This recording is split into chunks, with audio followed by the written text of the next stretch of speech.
Good evening, lads and lasses. Welcome to the stream, ladies and gentlemangs. Today I'm changing it up a little bit. If you're watching this back on YouTube, there will be a timestamp in the description where you can skip right forward to the start of the gameplay and skip all my jibber jabber and blabbling right here in the beginning. Because I'm going to talk about this game for a little bit. Because I haven't. I think I did a stream on this game a couple years ago. I don't remember exactly when it came out. I think it was 2020 or 2021. I actually bought it when it was still in beta.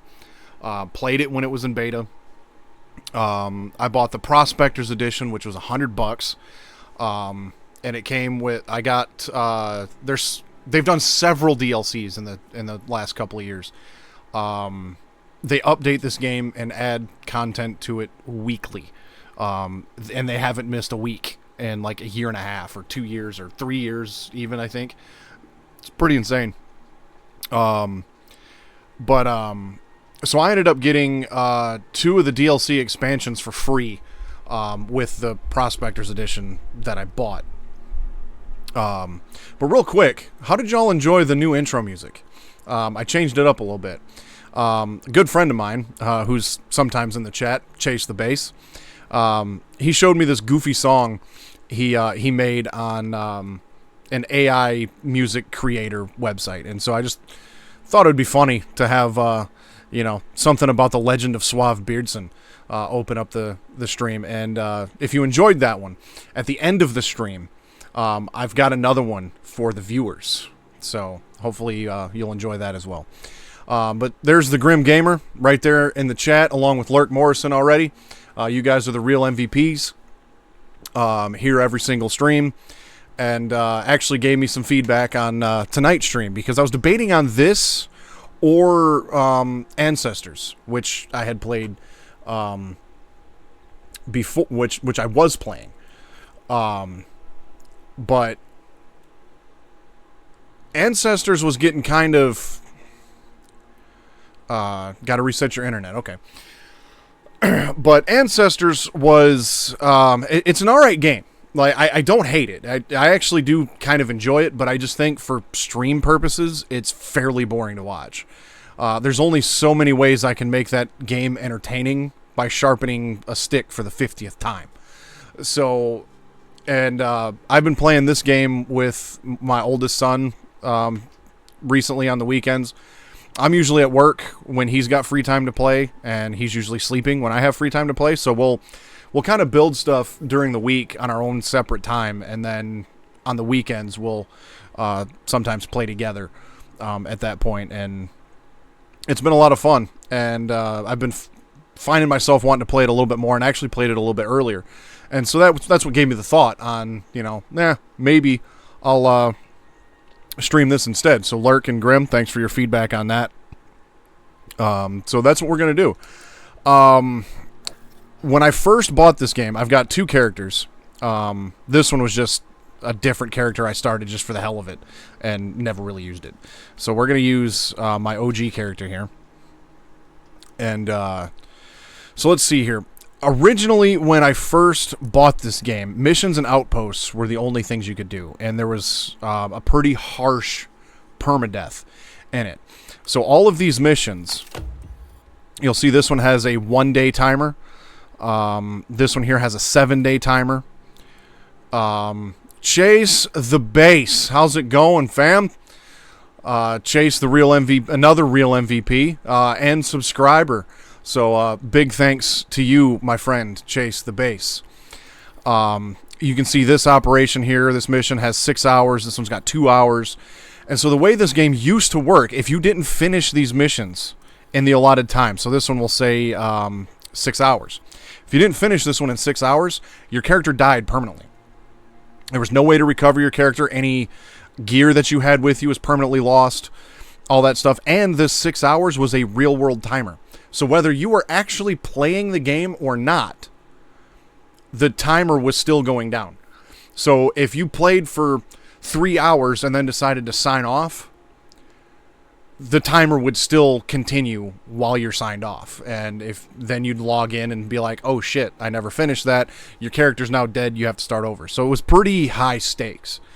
Now this timer is just an in-game timer. And I also think permadeath has been completely done away with. I've never permanently lost a character, so I can't confirm that. But from what I've seen online, permadeath is no longer a thing. But you will lose any equipment that you had on these missions unless you insure the mission.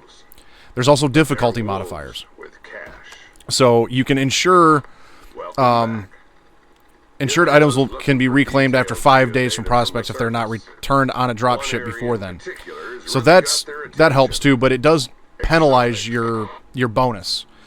So some of these missions, some of these, I guess, operations, let me see if I can find one. This one right here, this Resurgence Bioresearch. You can see it doesn't say operation up top like this one down here does. The operations are doable in an open world map. So any of these, so all of these missions here, this one, any of them that say operation can be done through an open world map. So I think that's what I'm going to do, is I'm going to start an open world map and then in time maybe get to some of these operations. The open world maps are nice because... Welcome back, Grim. The open world maps are nice because you can do a lot of these missions on your open world. The open world also saves to your own computer. It's not like an online thing.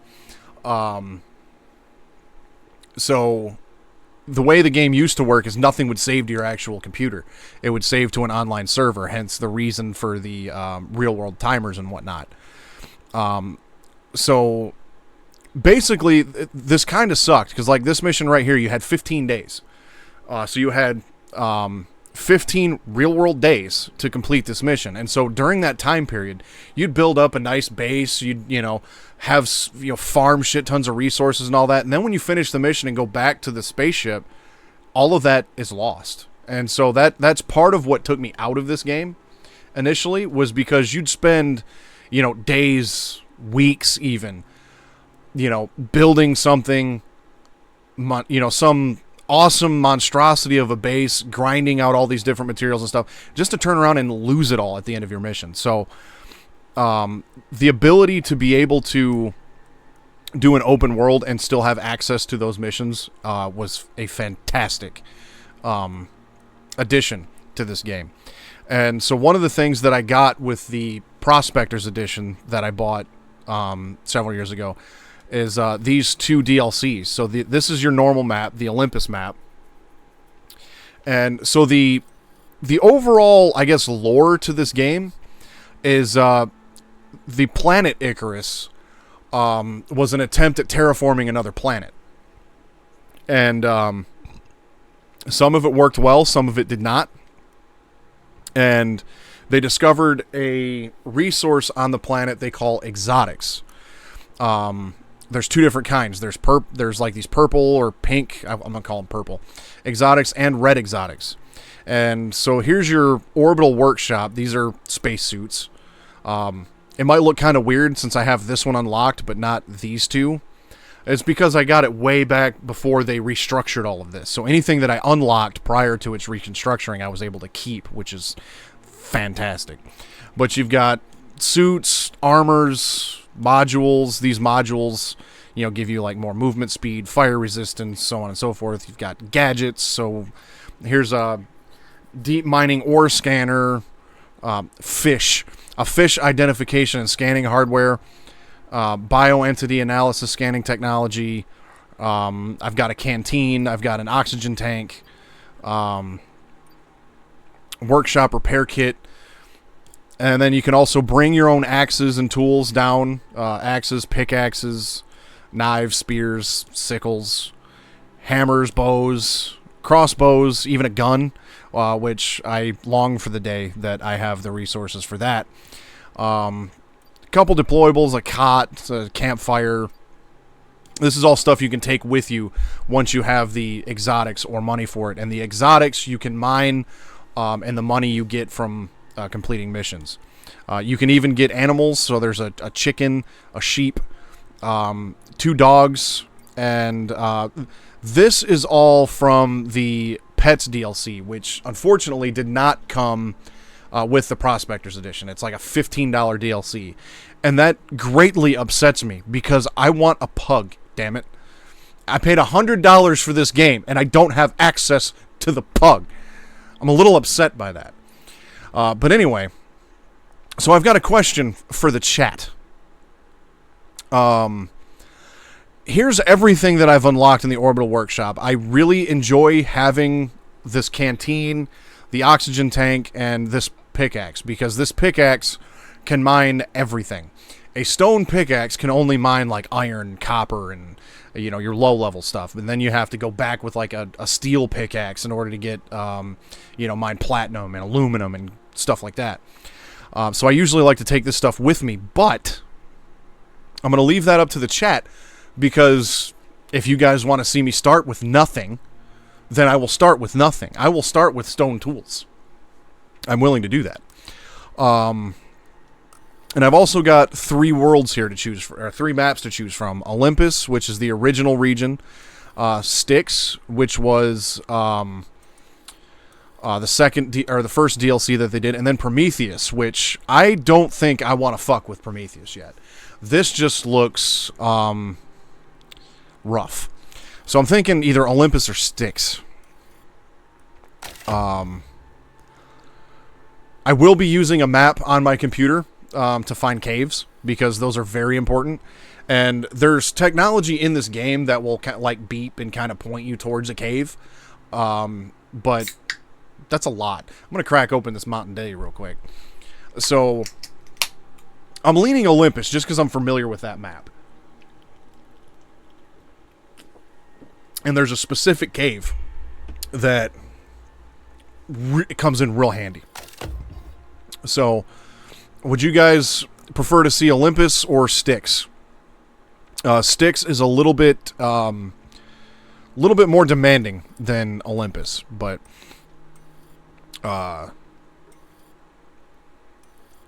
there's a reason I want to do Olympus.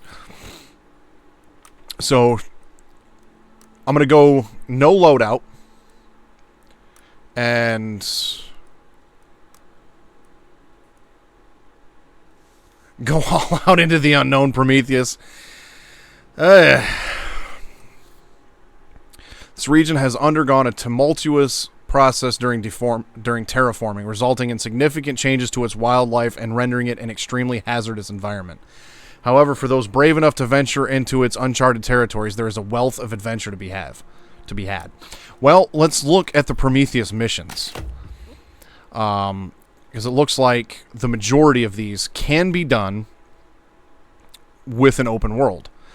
I've been to the Prometheus map once, and it has like this really overbearing like purple hue to it, and I don't really care for it, to be honest with you. So let's see, and I've only touched Styx a little bit.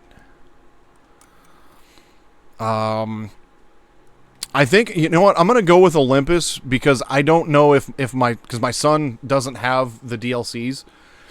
So if I were to do Styx and do an open world, I don't know if he could join me, like, on my map. I don't know if he'd want to anyway, because typically we play on his open world map. But just in case he wants to join my open world, I feel like I should do Olympus. So we're gonna do that. Yeah, open world, Olympus. Now, I'm also going to do this on easy, because I don't want to get my ass kicked. Because when you're playing solo, if you die, you have to respawn. There's no way to revive yourself or anything like that. And if you're miles away from your camp, that's a bit of a pain in the ass. So the creature melee damage is halved. Creature health is halved. Creature movement speed is down 10%. Bear spawn rate is down 10%, which is good, because or down 50%, because bears are rough. Lion spawn rate down 10%. Polar bear spawn rate down 50%. Wolf spawn rate down 10%. And a couple other things get halved. So, and then hard, let's see, it increases all that by 10 to 30%. So I'm just gonna do easy. Hey. Want to hear the most annoying sound in the world? Guys!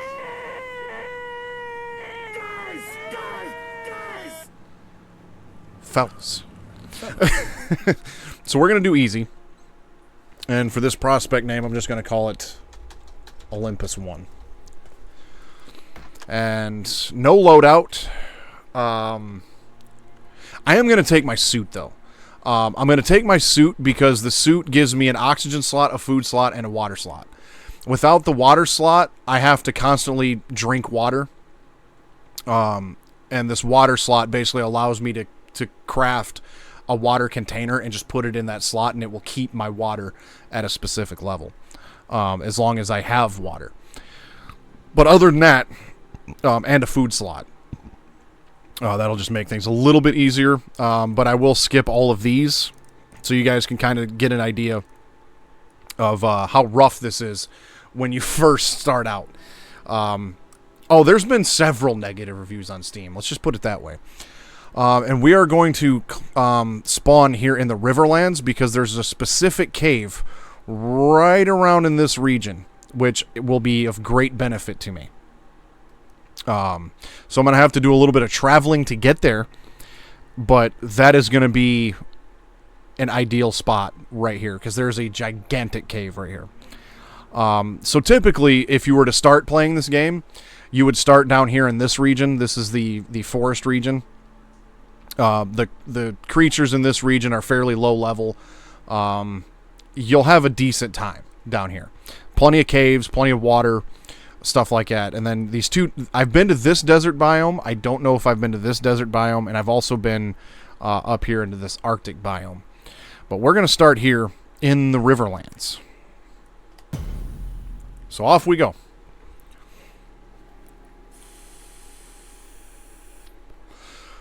Trust me, this game had its fair share of negative reviews on Steam when it came out because the permadeath real-world timer was so unpopular.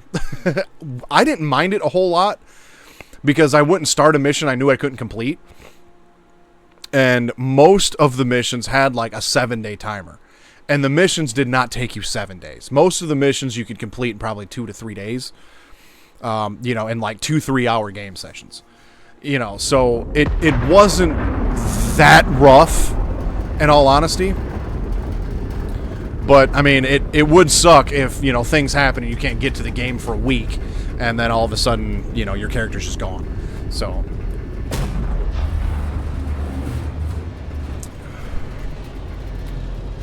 First things first, I need a stone pickaxe and a stone axe. There's trees in my ship.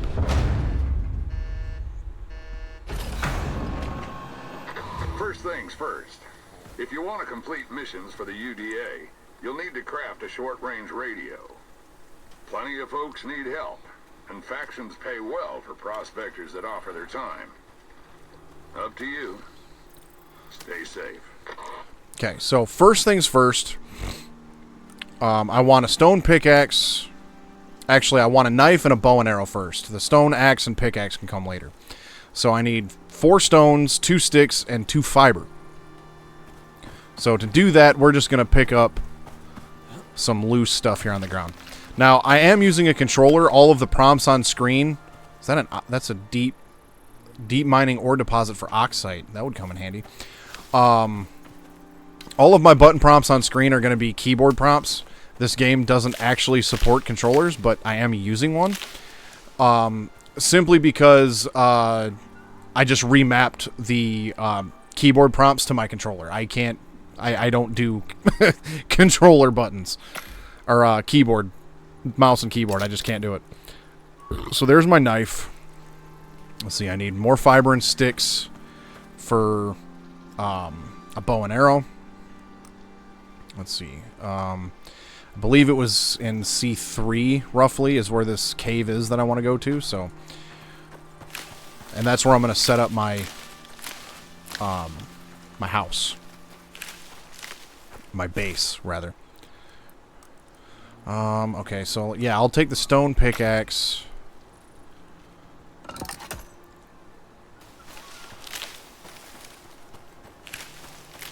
I'm just going to run towards my destination right now and just kind of grab some sticks and fiber as I go along. Because basically everything you're going to start with in this game is going to be made out of rocks and sticks, wood, and fiber. Stone.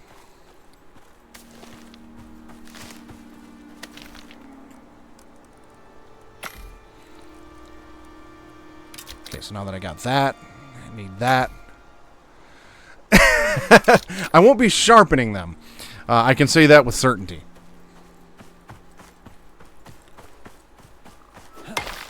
But now that I've got a stone pickaxe, I can mine some stone. Space ancestors. I mean, I am going from one survival game to another, and a lot of survival games have similarities. So, take that as you will.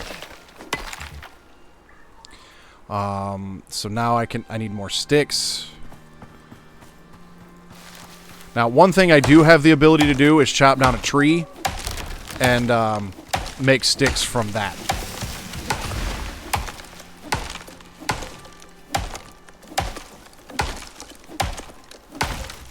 Those stumps take a while.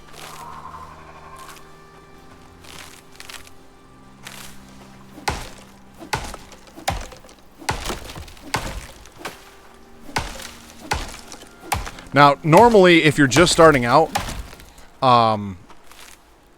when you break up a tree, when you chop up a tree, you would get a piece like this. A section of the log would come off. You would hit it, and then it would split into like 5 or 6 sections. You'd have to pick those up manually. But since my character is leveled up quite a bit, one of the skills that I have will automatically pick up any chopped wood. So that comes in handy. So now I've got a bow and arrow with some stone arrows, so I can do some hunting.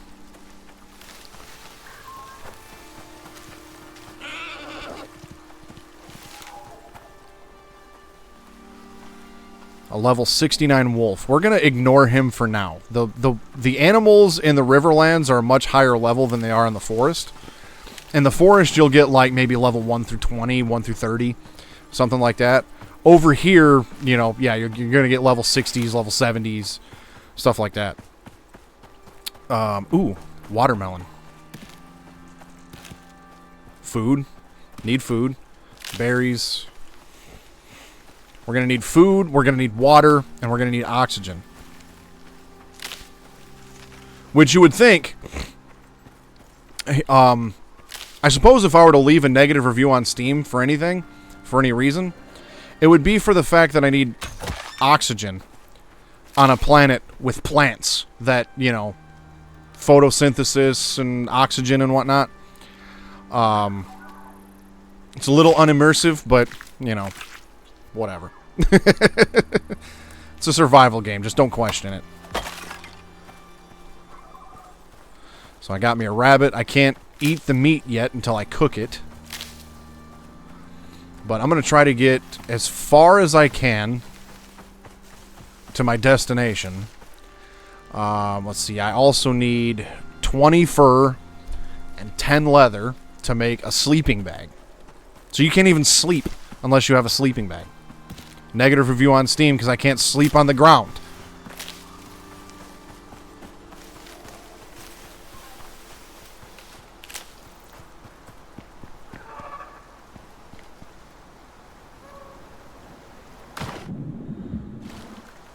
I thought for sure I was going to have a broken leg right there.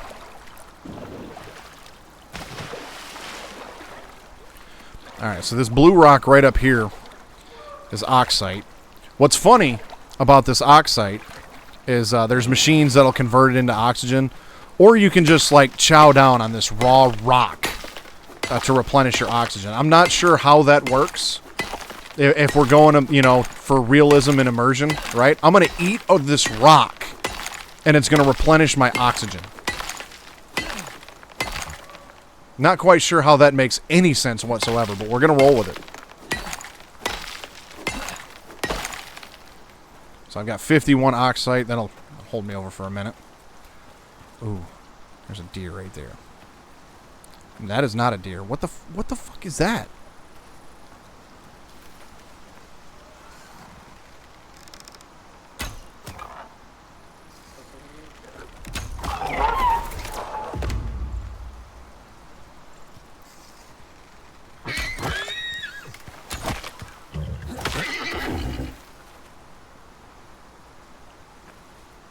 That is a moa. A once extinct large predatory bird native to New Zealand, brought back to life on Icarus through the terraforming process, and then killed again by you.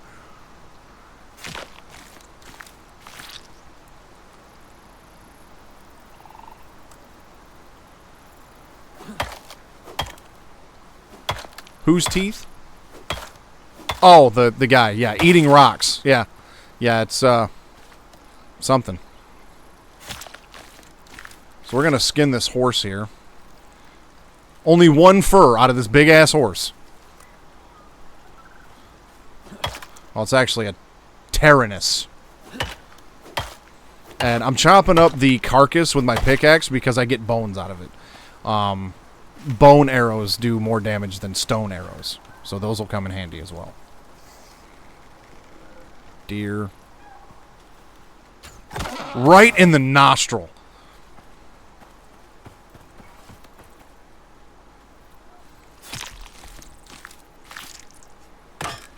And my knife broke.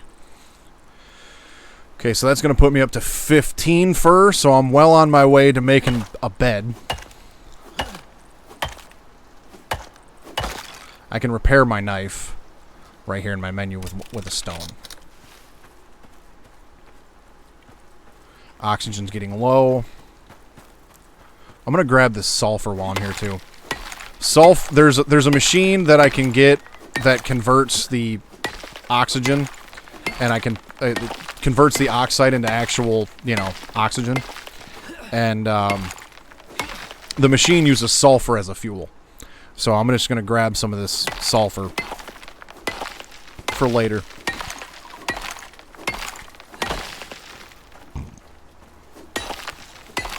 Grab some more oxygen rock. Because when you eat this shit raw, you go through it very quickly.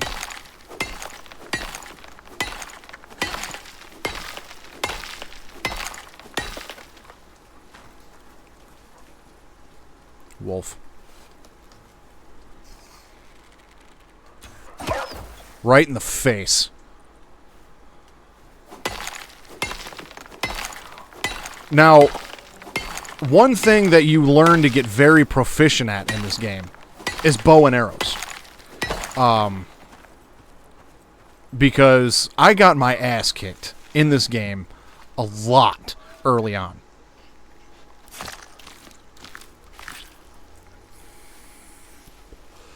Okay, that puts me to 18.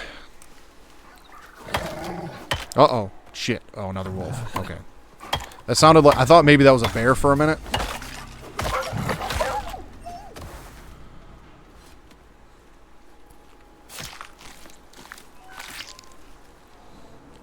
And that gives me the 20 that I need. So... I'm good on fur. Water's getting low. Need water. How close am I to water? I'll be able to make it to that river by then. And let's see here. I got 55 berries. Oh, the berries actually replenish my water too. Okay, so to replenish my oxygen completely took 29 rocks. Or 21 rocks. So this dude just chowed down on a stack of 21 rocks to replenish his oxygen. Makes sense if you don't think about it.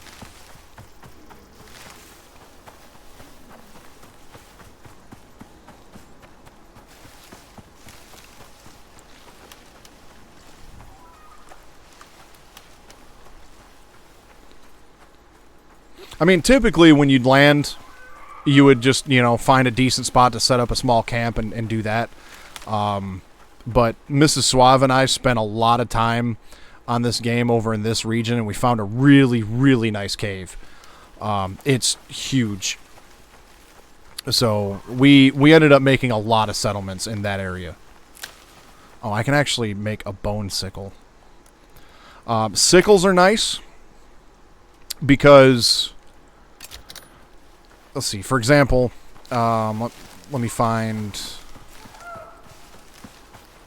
I'll just use a regular fern here. So picking it by hand gives me 4 fiber.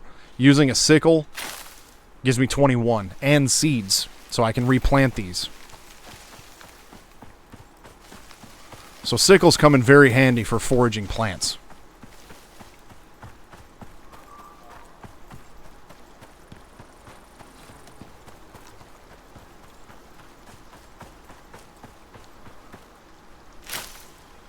Gives me a lot more berries, too.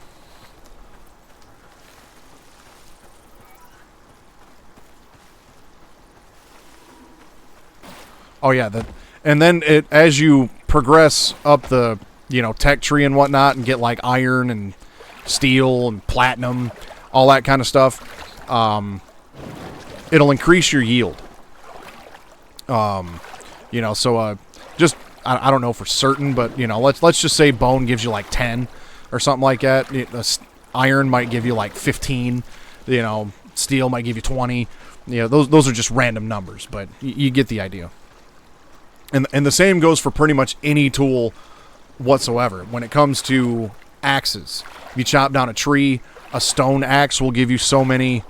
wood from a tree. An iron axe will give you more than stone. Steel will give you more than iron. And pickaxes are the same way when you're mining iron and whatnot.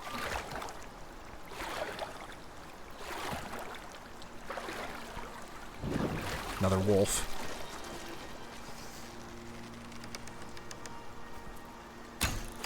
Shit.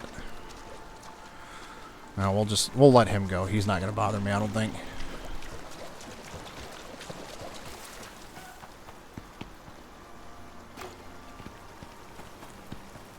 And for the next 4 minutes, so down here on the bottom left, there's all these status effects. So berries give me 50% maximum stamina. I'm wet, so I'm cold.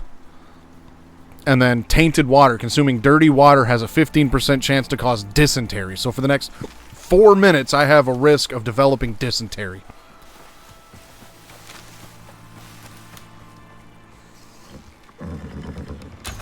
I don't think so, big fella. I didn't want to kill you, but you made me do it.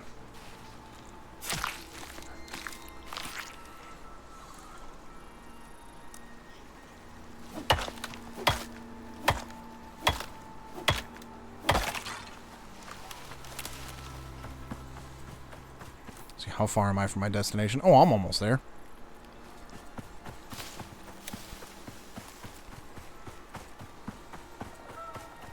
So, one of the reasons that I've been enjoying this game again is I didn't play it for probably a year and a half, and they continue to update the game during that time period.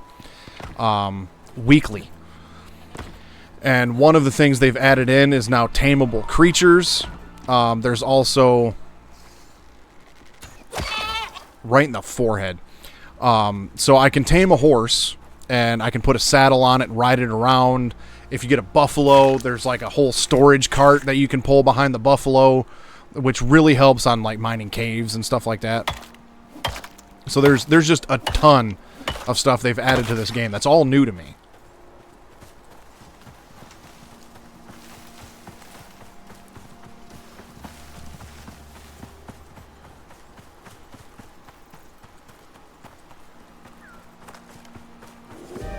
Uh-oh. We got rain coming in. When there's weather events, whether it be rain, a storm, in other regions, like the Arctic, you'll get snowstorms. In the desert, you'll get sandstorms. And I think heat waves even. Stuff like that. And so when you're outside in storm conditions, you'll have a storm exposure meter. And once that storm exposure meter gets full, you'll take damage. So we want to be inside if possible. Or in some sort of shelter. Okay, well I don't see an easy way down. Geronimo. Oh, damn it. Really? I guess that water wasn't deep enough. So now, I bet you I'm going to respawn all the way at my dropship. And everything that I've gotten up to this point is going to stay right there. Respawn at a random location. What'd you do? Okay.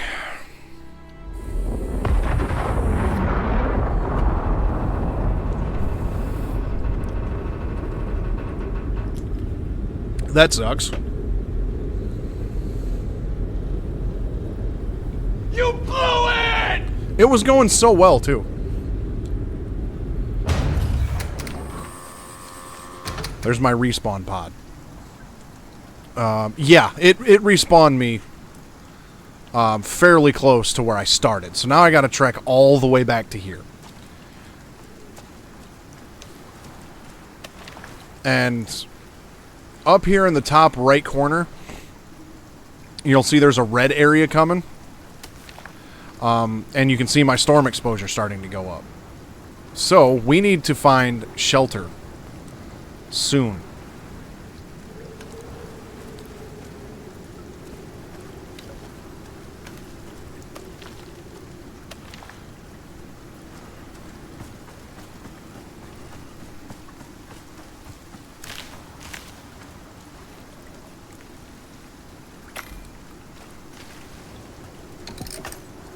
And so my shelter, believe it or not, is going to be this rock.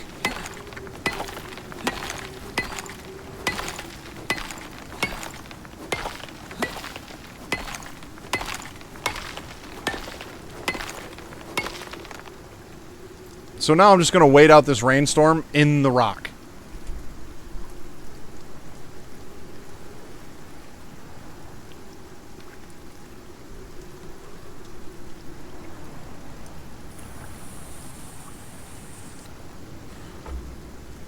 Well, at the very least, I could pretty much just make a beeline right to where I was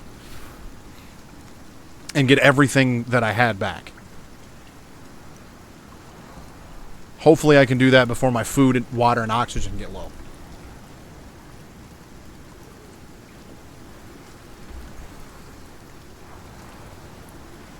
So the only thing that's really getting covered up in the bottom left corner by my camera is a little bit of my health bar, falling trees, is my health bar, and a little bit of my temperature meter, which will tell me whether, you know, my character's warm or cold.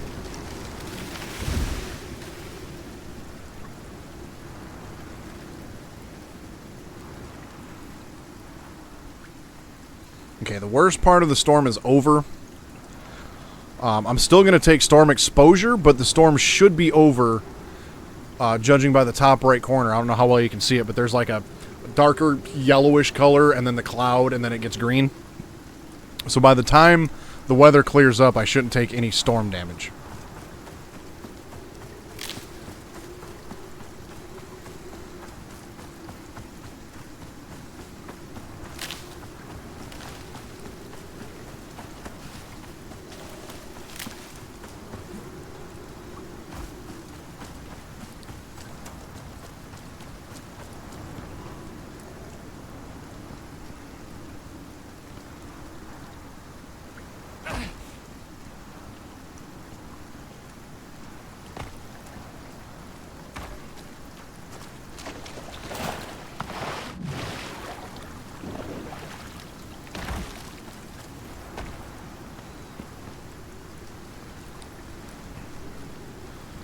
Short speed and stamina boost on respawn. Sweet. So for the next 60 seconds, I have more stamina and more speed because death. Wolf, shit.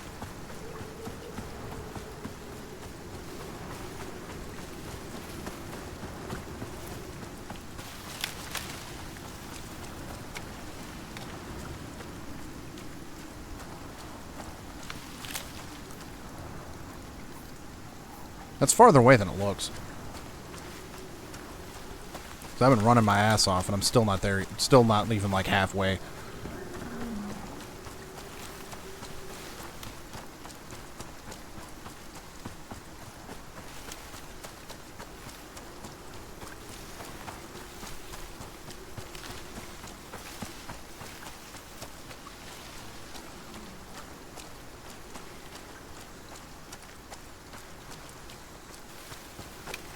This is another one of them games where it can kind of feel like it takes you forever to get anywhere. But once you get, you know, to wherever it is you want to make a base and actually get building shit, it's quite enjoyable. It can be fairly relaxing, too.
Now let's do this a little bit better. Let's actually cross the river here.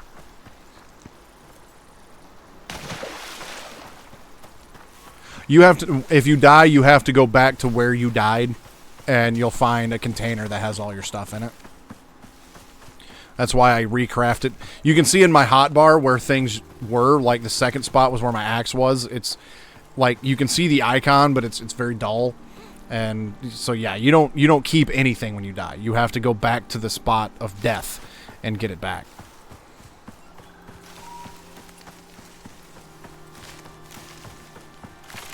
Now, once I make a bed, I can make the bed my spawn point. So anytime I die, I respawn at my bed.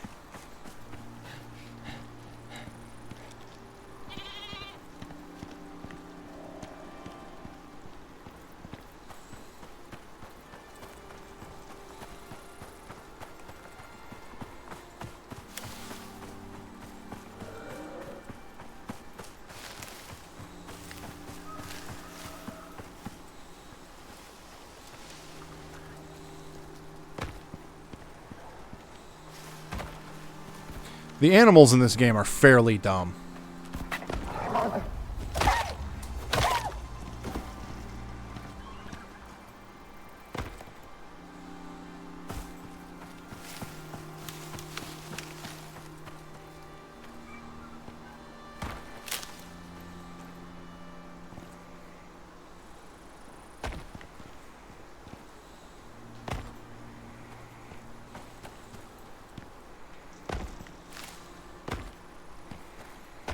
Okay, so my stuff should be right over here.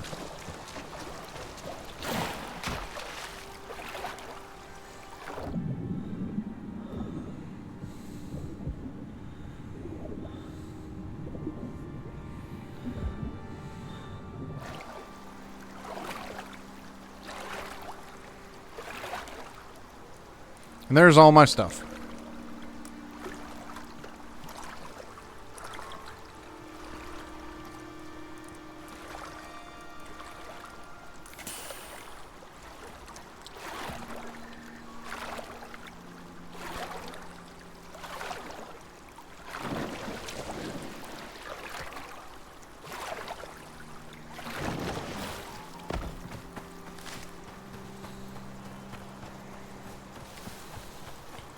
So Mrs. Suave and I, when we played this quite a bit, this flat area right here along the riverbank was a really nice spot to build a base. There's also a nice patch of corn right there, which will come in handy if I tame a horse or a buffalo. I can use the corn as animal feed. This gets very in-depth after a while, because if you look at the tech tree, here's all the stuff that I can just craft on my person. And then you get into tier 2 building set, tier 3 building sets, and then tier 4 building. So you can go as far as to actually have like an electric furnace, a refrigerator, lights on the walls. Electric textile bench, which is for like armor and whatnot. A chemistry bench. Marble kitchen bench. So, yeah, there's an aquarium. I can have an aquarium. Yeah, there's the refrigerator, a plumbed sink, a deep freezer, a stove. Yeah, gets quite in depth. So first things first. See, I'm thinking...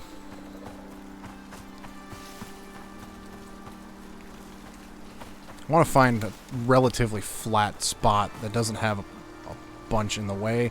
And the cave that I keep talking about is right up there. So I might actually go down the bank a little bit. Then I don't have to traverse up the rocks to get to the cave. It's more of a straight shot. So this area...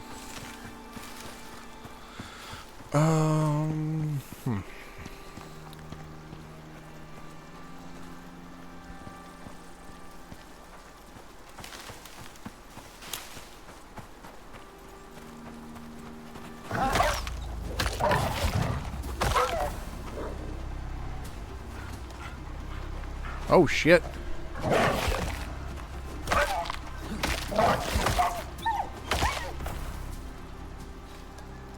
Alright, now I have a cut that I need to deal with.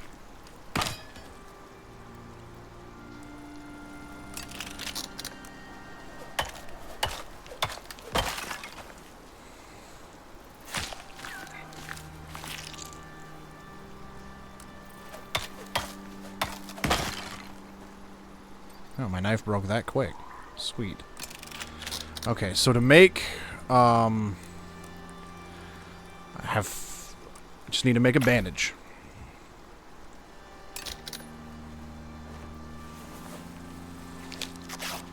And my cut goes away.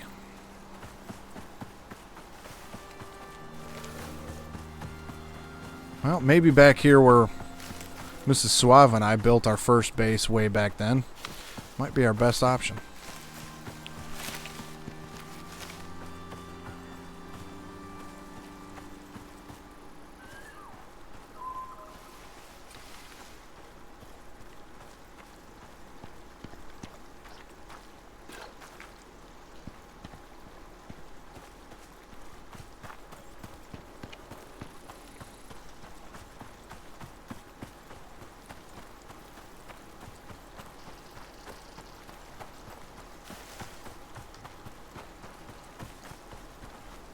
Right here looks like a fine spot.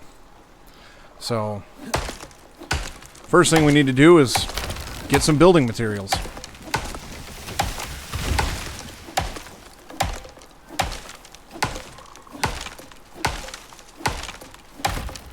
So, I always go with wood to start with, but if you go into the tech tree here, there's a whole thatch building set that you can unlock, which uses just like, which is, you know, basically just like leaves and shit. Leaves and sticks. There's also the dirt foundations, which I actually might do that to keep things flat.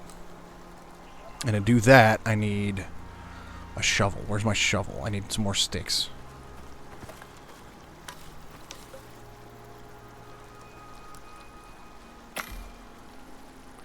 And I'm also going to craft a medium wooden crate so I can thin my inventory out a bit. I'll just put that right here. It's going to be nightfall soon.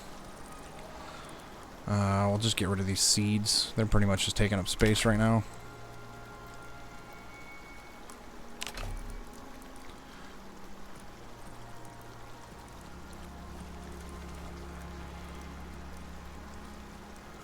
The main thing I need in my inventory is... I need my stone, because I do need to build a campfire.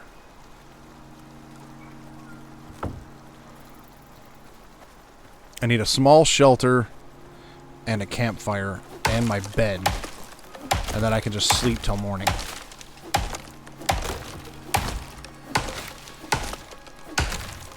So when it gets dark in this game, it gets dark.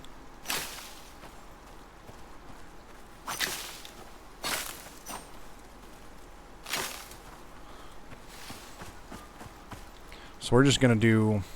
Let's see, where's how much stone do I need for that? I need. Yeah, we'll just do that. The basic campfire. Where's that? There's a right there. I think that can actually set my house on fire, whereas the fire pit will not.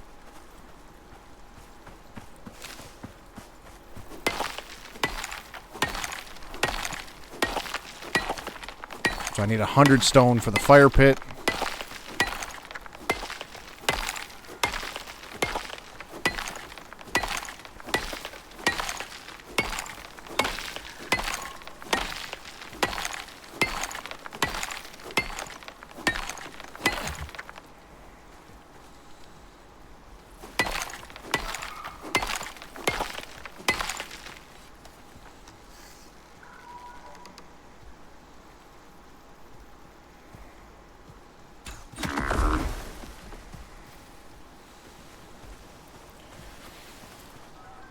And I'm going to take this little buffalo here. Unfortunately, I can't even skin this buffalo. So he's just going to sit there. But I have a baby buffalo that I can tame. And he's going to come in very handy later on. So first things first, we're just going to build a basic... we'll do 9 of these...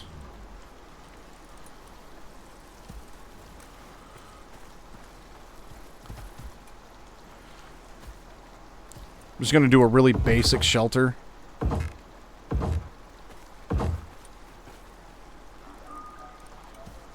Just something I can sleep in for the night.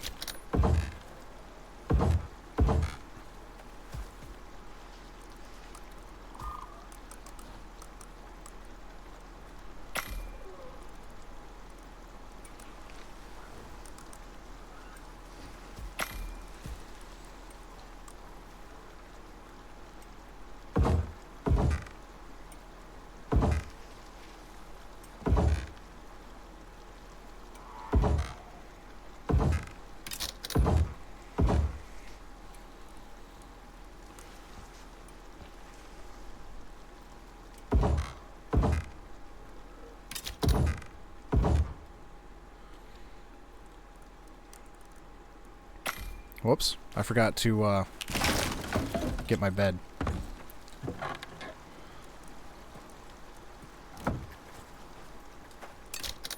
Normally, you know, you'd put a doorway or something in here. I'll do that later.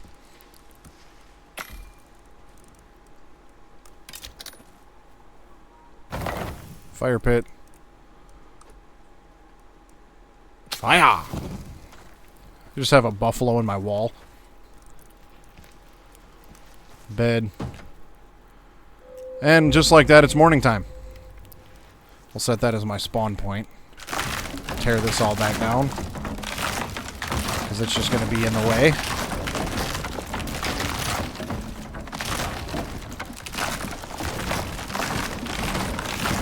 I have the deconstruct button mapped to the mic mute button on my controller, so that's why you don't see any button presses on the screen there, but normally you'd press Y on the keyboard for that.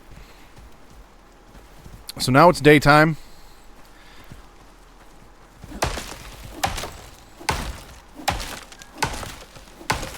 I actually need to feed him something. I've got watermelon.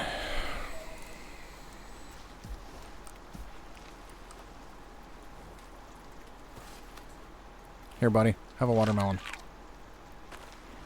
He's sleepy.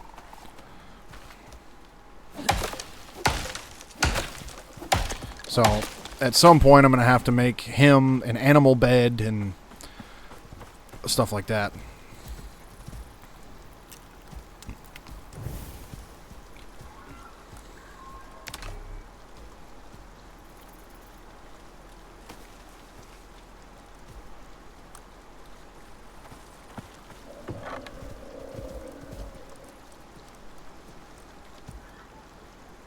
Actually, I should keep that fire pit out and cook the meat that I have, or it's going to spoil.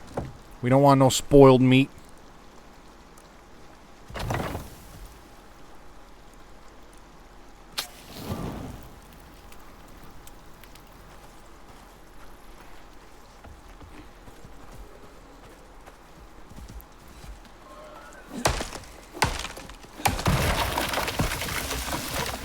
Yeah, and I love that. So one of the skills that I have is you have a chance to, like, basically farm an entire tree off of one hit. That's what happened.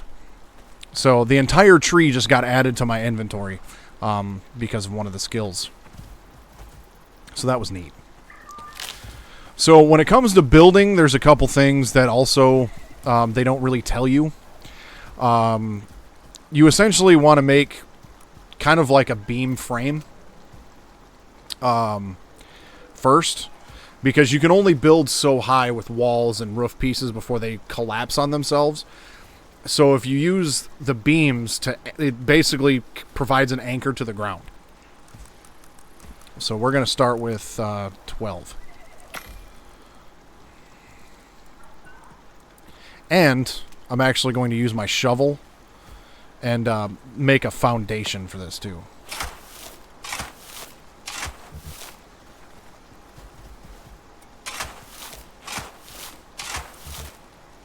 Negative review on Steam. Shovel doesn't actually dig a hole.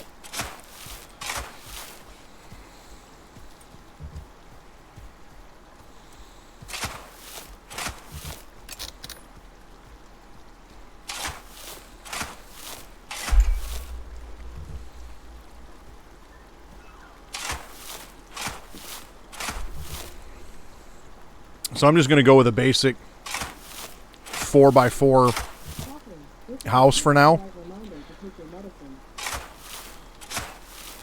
And I'm gonna do it on a dirt foundation just so it's level. I can go without the dirt foundation and just build it on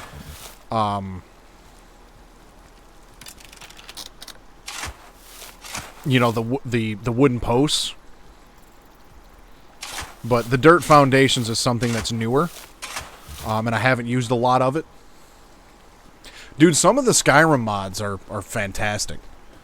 It's been a while since I've given Skyrim a good playthrough, but I kind of don't want to fall down that rabbit hole of Skyrim mods again.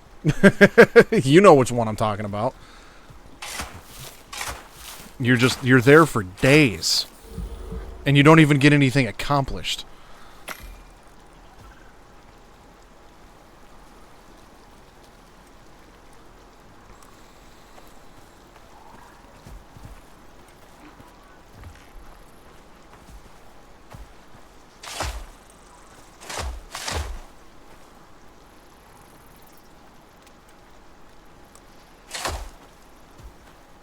Well, you know what?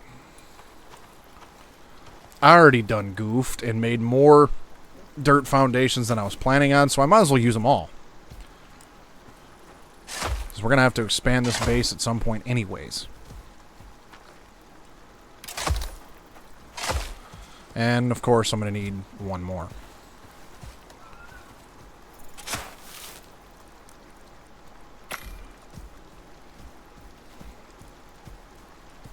So we'll go with a 3x3 structure for now.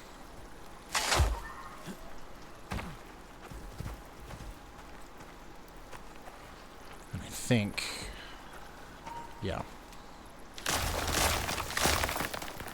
Building in this game is one of them things you could just do this for days.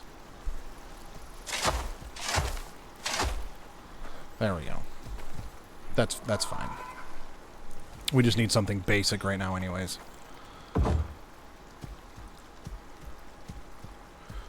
We'll just make this a window.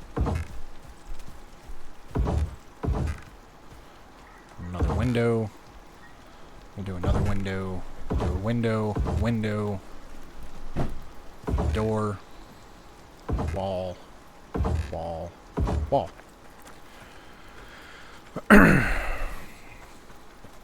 And, well, I made a bunch of these, so I'll put one in each corner, all the way down to the ground.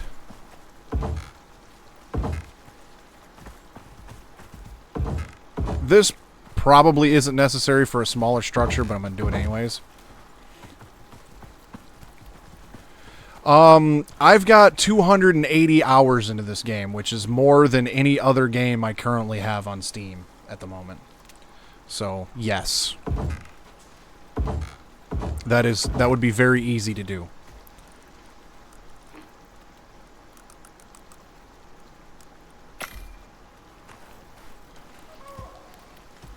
Hungry fella. There you go. Eat a watermelon.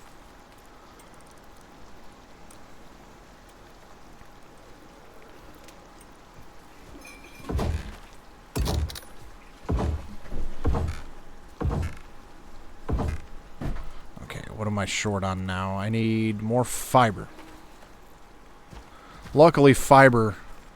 Oh, I was trying to leave out a window. Luckily, fiber is in abundance.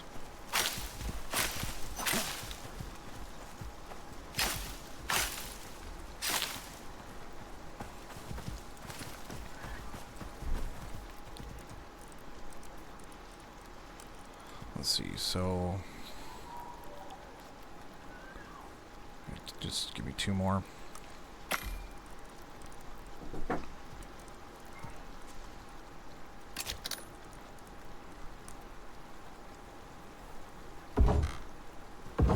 And then... Let's see, 1, 2... 1, 2, 3, 1, 2, 3. So... 12.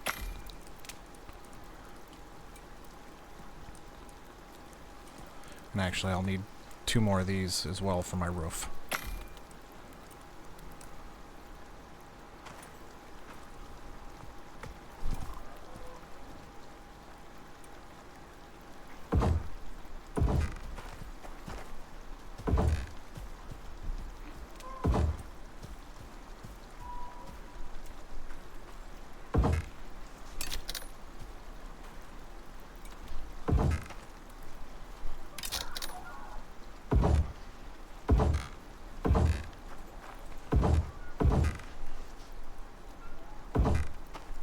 Alright, 3 more.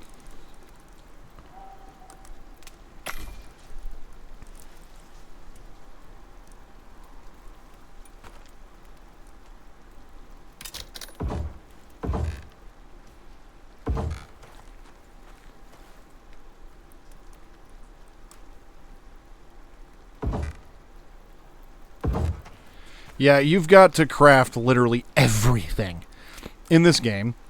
And the amount of workbenches and like workshop benches in this game is kind of obnoxious.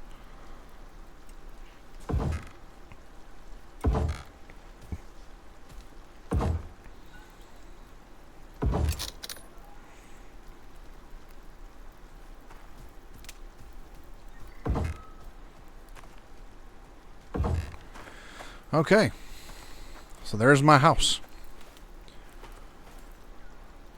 Can I still put floors down over the foundation? There's a question. Because I don't know if I want dirt floors. I can. Cool. So I need 8 more floors. Of course, I'm out of wood and fiber.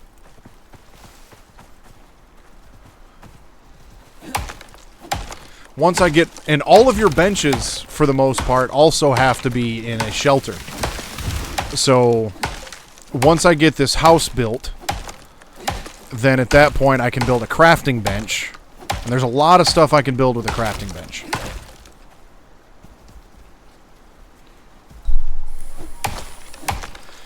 Including more benches. We can almost go with the Yo Dog memes when it comes to the benches. Like, yo dog, I heard you like crafting benches, so we put crafting benches in your crafting benches so you can build crafting benches in your crafting benches.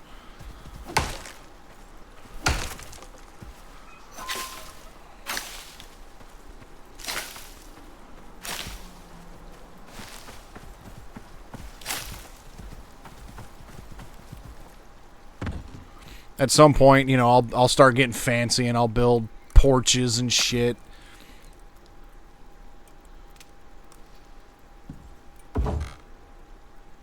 But for now, we just need something livable.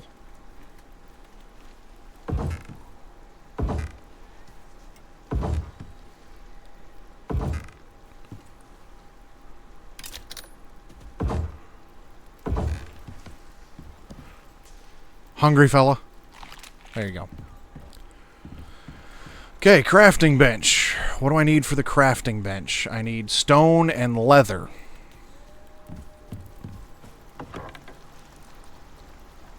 There's my leather. I'll chow down on some more rocks. That won't be necessary soon. So I'll be able to make, like a leather oxygen bag.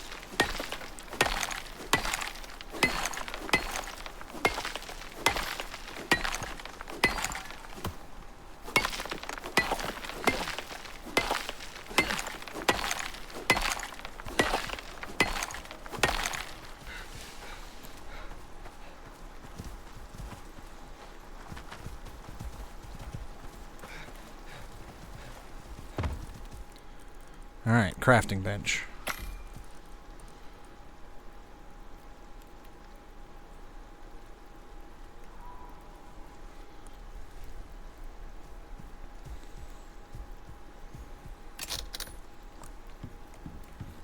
We'll just put that right there.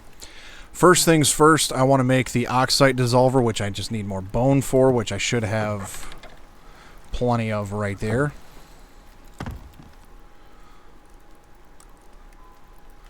There's also my water bladder. Make that. And I need more fiber for my oxygen bladder.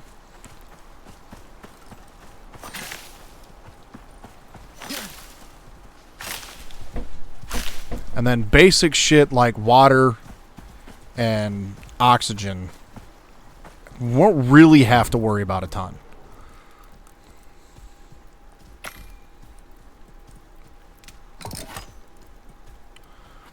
And this is why I got the sulfur earlier, because now I can put this right here, put my oxygen bladder in it, get the oxide that I have left, and my sulfur. Sulfur is the fuel, and that will then basically turn this oxide into actual oxygen. And then my water bladder, I'm just going to fill that up out of the river right here.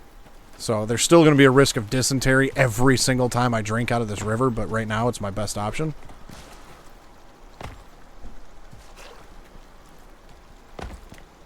And so now this water bladder can go right here in this water slot.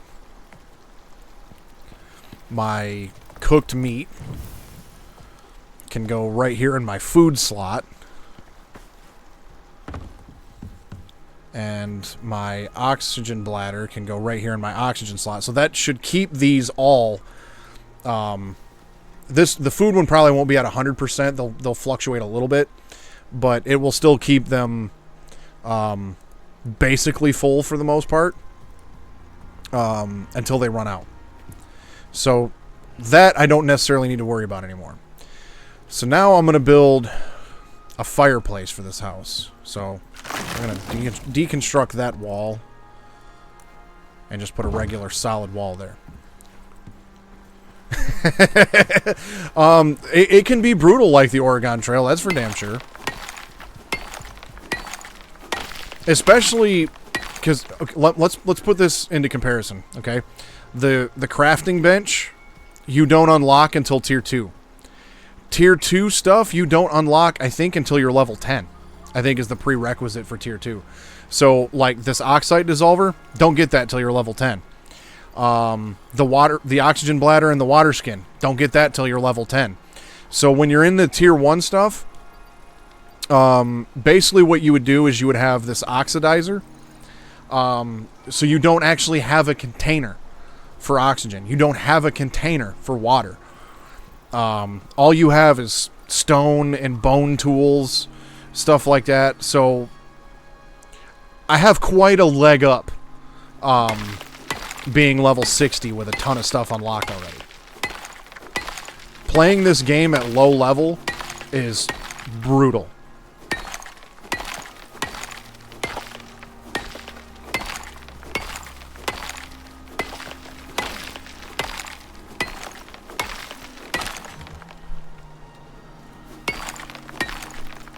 I'm just going to get rid of this one because I don't need it anymore.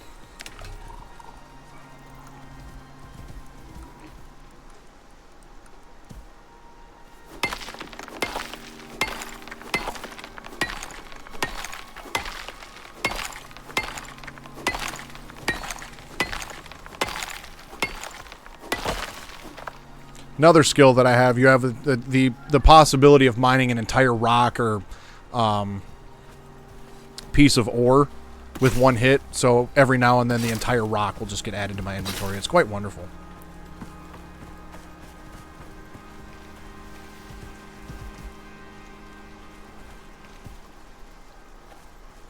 Hungry fella.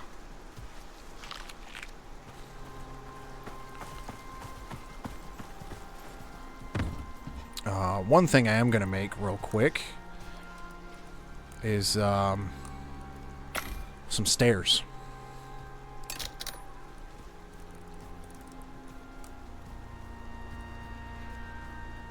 There. Now I don't have to jump into my house.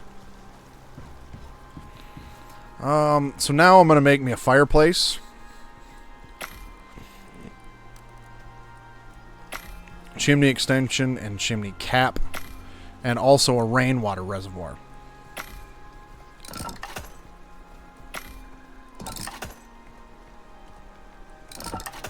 And I'm out of wood. Hopefully I can drop this tree without it landing on my house.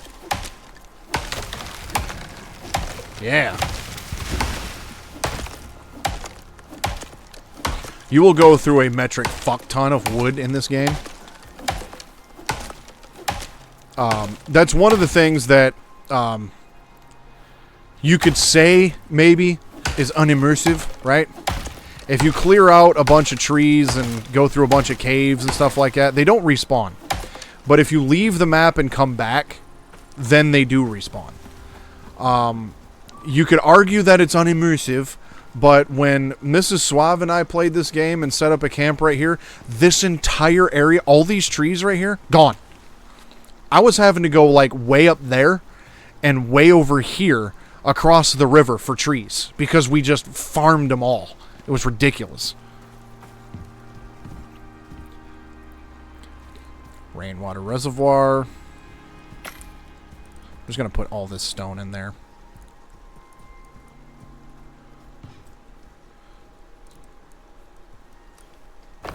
Fireplace. Chimney extension. Chimney cap. Now,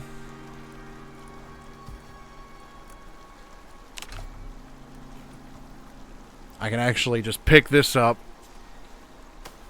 I'm going to keep it in my crafting bench, just in case.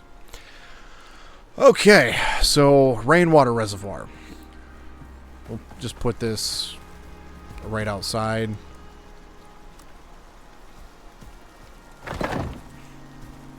That's fine.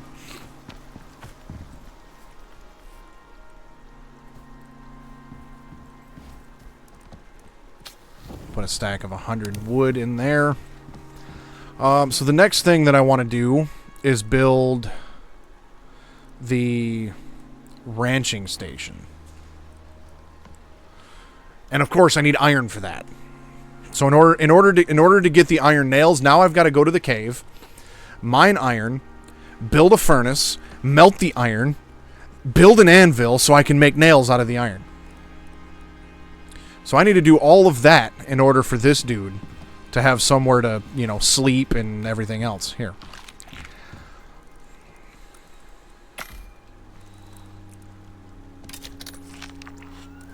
So we're just going to put him in here. Press stop following me. And I'm just going to have a buffalo hang out in my house.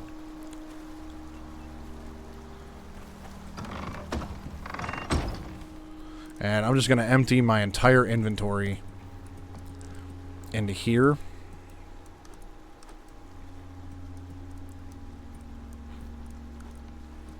This way I've got... Actually, I can make the textiles. I'll do that later. Right now, I'm just going to go mining. So all I'm going to focus on for now is iron.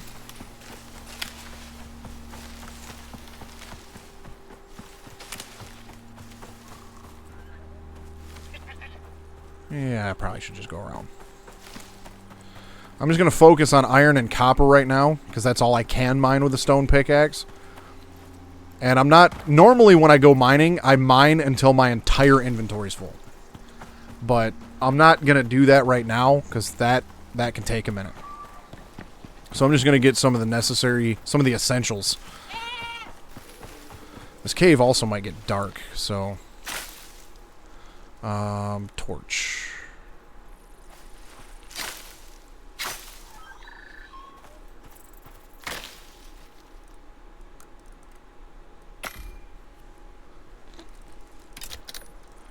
The torch automatically goes into a spot on my hotbar.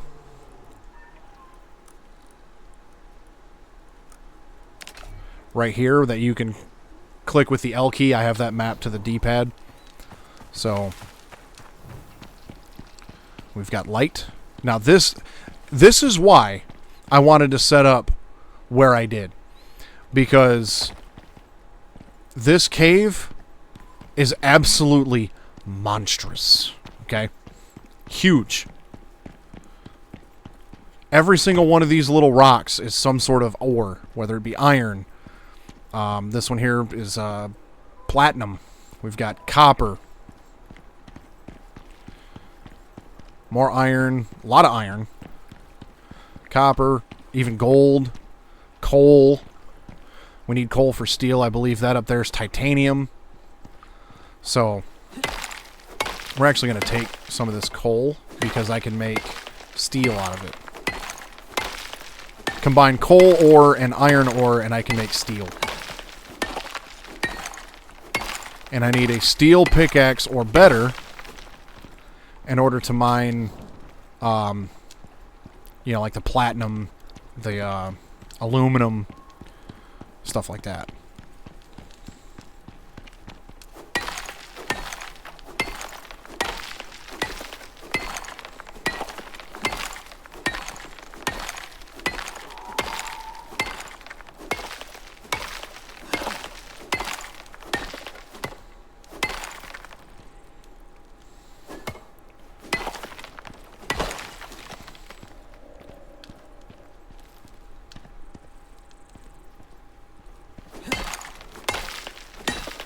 So now, at this point, an hour in, there's going to be a lot of this. A lot of this.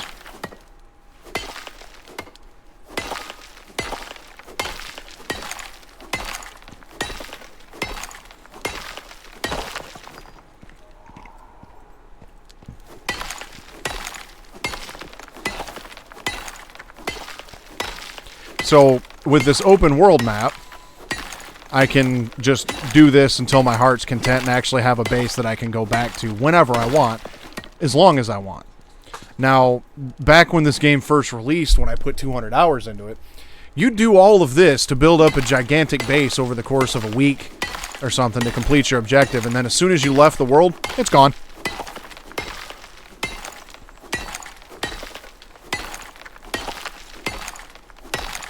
The plus side, though, was like, to the way it used to be, was since everything was basically saved to their servers, anybody that was part of that mission, so I think you could have like up to 8 people, I think, could join it at any point. So I could start a mission, Mrs. Suave could join me, and then at any point Mrs. Suave could just go in and continue playing. I could go in, continue playing whenever I wanted, with or without Mrs. Suave. Mrs. Suave could play whenever she wanted, with or without me. It was convenient. Now, unless you, like, rent a dedicated server, whoever's the host has to be online in order for anybody else to join.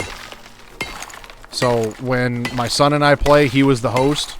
So, if I want to build anything on his map, I have to load up his computer, his character, load up the map, and then basically just let him die. So I can play, and then revive him when I'm done.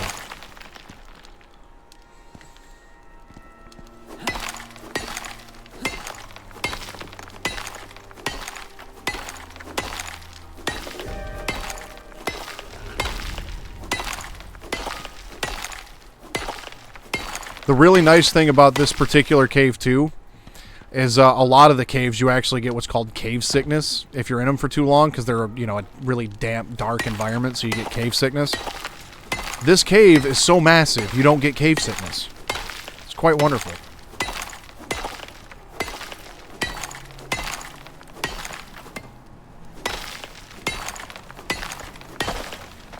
Okay.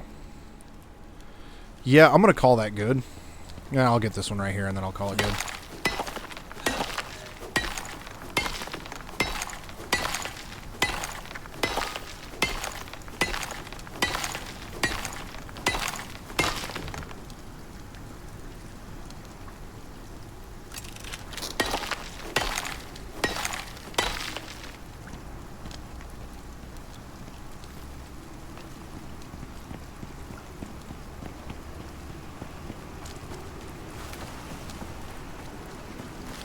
I'll grab these pumpkins for my buffalo.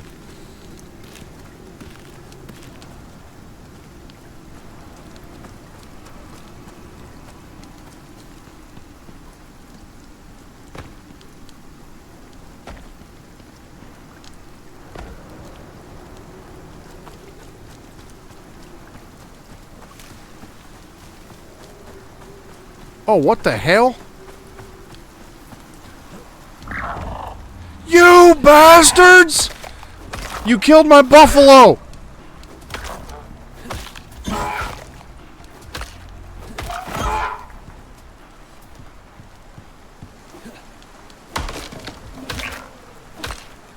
Oh, I can tame this one. Okay. You know what? I'm gonna kill that one too. Y'all killed my buffalo! Show me what kind of man you are, Chekhov. Oh, my buffalo was actually killed by a bear. Well, shit. That's not good.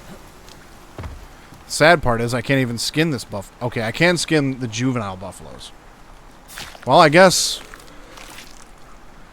to remember my buffalo, we're just gonna eat my buffalo.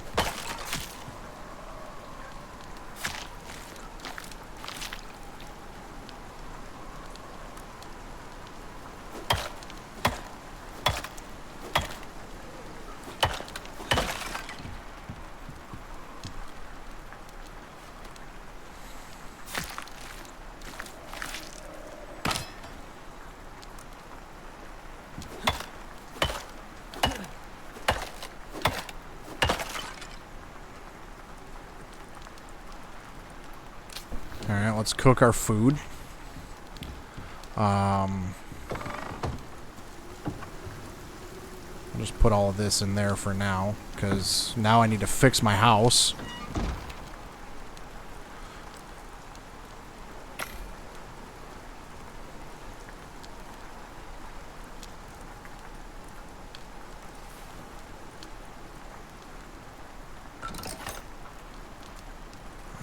Where's my repair hammer? I need sticks.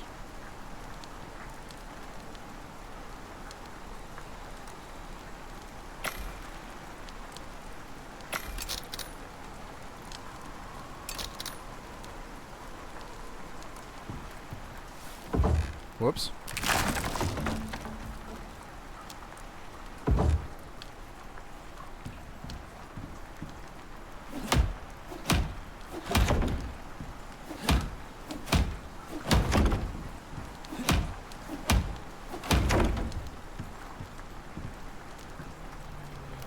Everything else looks good still.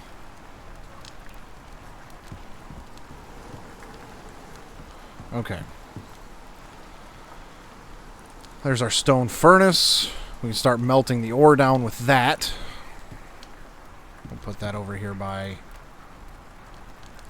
the fireplace.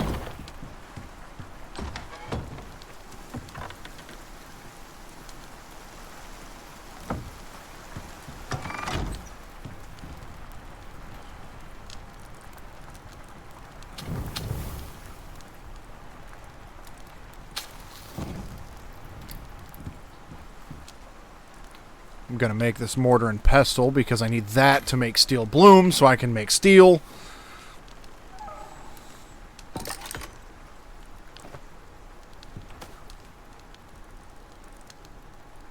Well, we're just going to put this right on the bench.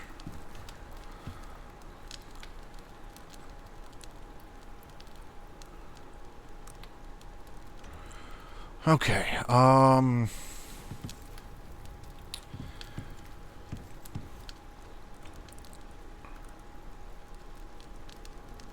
textiles bench. I want to make a backpack because that expands my inventory and carry weight. I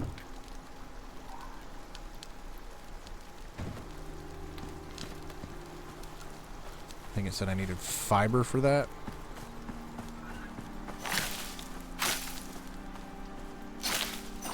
Yeah, you can set up whole farming, like a whole farm and all kinds of shit. It's ridiculous how much shit is in this game.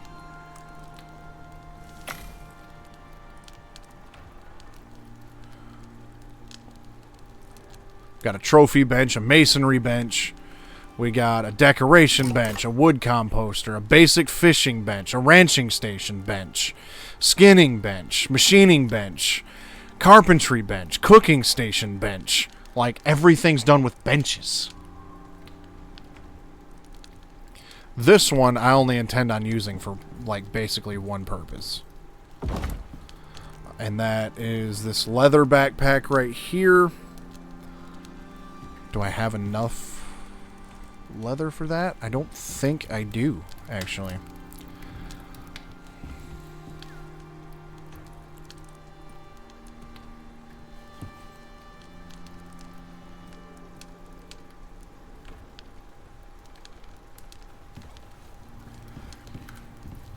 Okay, we still got a while on that.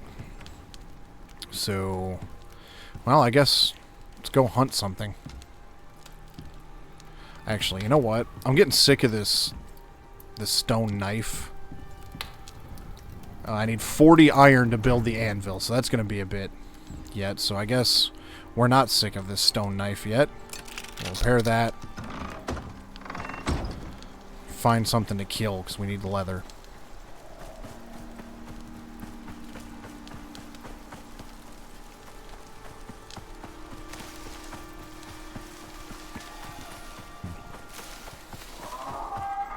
Well, I can't skin a buffalo until I get a better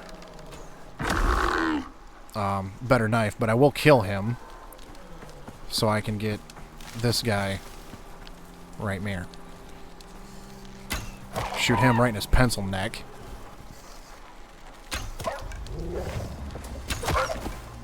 Take him out. Okay, I can't carry this big ass dude, so we'll skin him. And then I'm going to go back and actually make the... Oh, shit. Okay. Oh, shit! Okay. Here's how Mrs. Suave and I learned how to deal with bears, okay? You will swim backwards faster than a bear. And a bear won't attack you if it's swimming. We can attack the bear while we're swimming.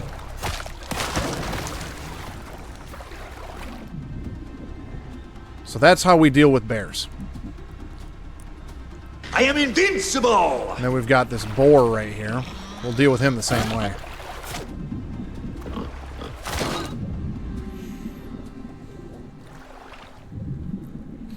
Dude, trust me. When we realized that was the easiest way to deal with bears, oh boy. That was a game changer. You know how many times Mrs. Suave and I got mauled to death by a bear? How many times do we get mauled by bears? A lot. Okay, so I'm just going to pick this dude up. I'm just going to carry this boar. Because I can make a skinning bench and get a lot more resources.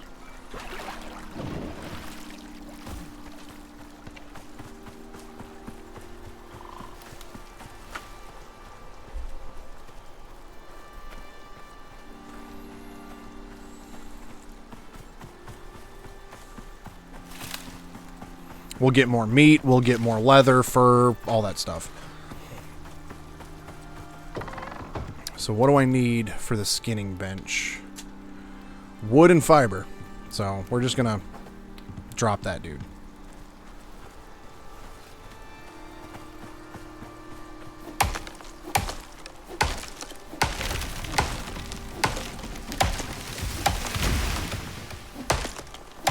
I'll chop up the rest of this tree later. The animal carcasses will decay eventually, fairly quickly, I think. So I'm just gonna get what I need for the skinning bench, and then I'll come back for the rest of that tree.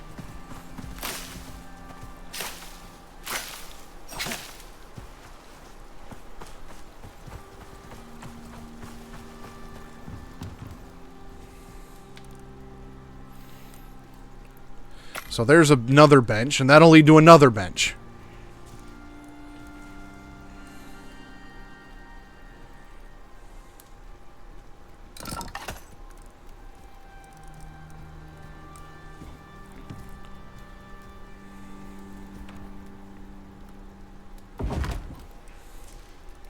So now we can just take this carcass, and we'll get bacon, 40 leather, 8 fur, 2 white meat, and 20 bone out of this boar. And let's see if the wolf that I killed is still back here, because I can do the same with it.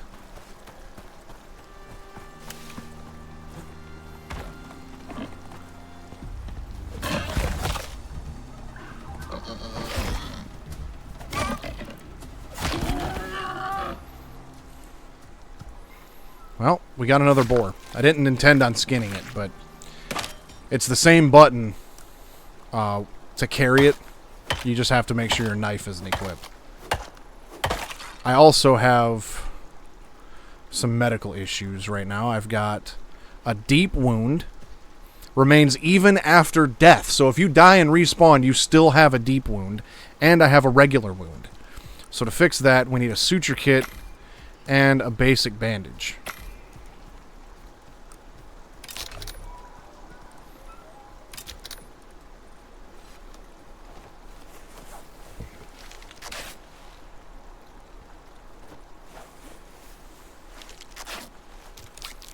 Alright. And the wolf that I killed is right up here. That's a rock.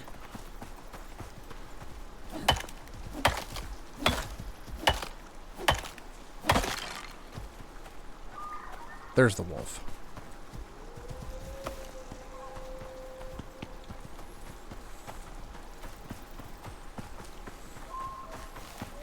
And it's getting dark, so it's going to be time to sleep.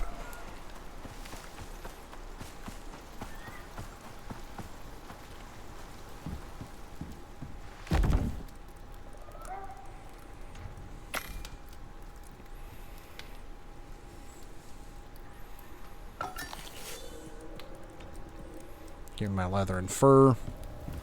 We'll put all of this meat in here, cook that up, and then, let's see, what else do I need? Rope. Okay, so I need 8 rope. Make the rope, and then I'll get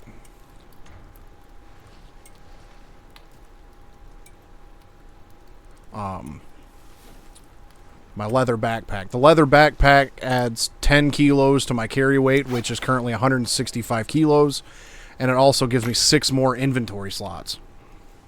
And it makes ore weigh a little less. So minus 10% carry weight of ores. Okay, it gives me 5 extra kilos of carrying capacity, but more importantly, it adds 6 inventory slots. So that will just go right here in our backpack slot, and our character actually wears the backpack. So now I have a whole nother inventory row, which is neat. So for now, just to save on space, this bench is just going to go in this bench, because I don't need that bench taking up space. It's the only reason I crafted it. So now, bed. Oh, I need to cook my bacon. Bed. We'll put that right next to the fireplace so we're nice and cozy. And it's 7 a.m., just like that. Hungry fella. Okay, I need to make him like a fortified area.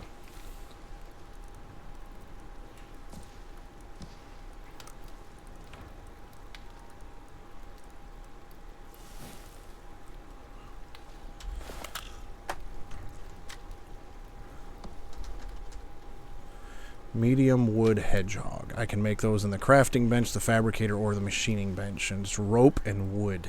Okay. So, I also... Oh, yeah, the ranching station. That was the other thing that was going to be important. Which is... right there. So, 10 rope and 15 nails.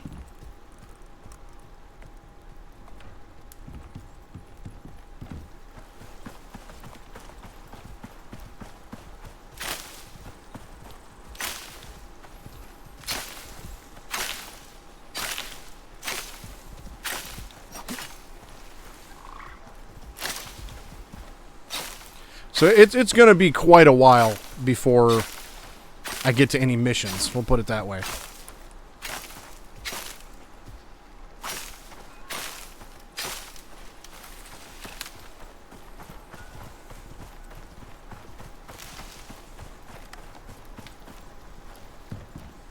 Which this is all stuff I would probably be doing in a mission anyways. I wouldn't necessarily be taming a buffalo, so to speak.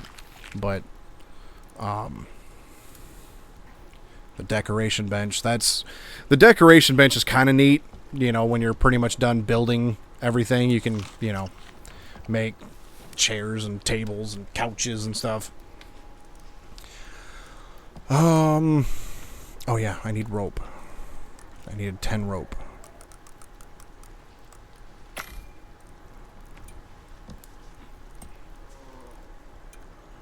And 15 iron nails. And in order to make the nails, I need the anvil. And in order to make the anvil, I need 40 of these.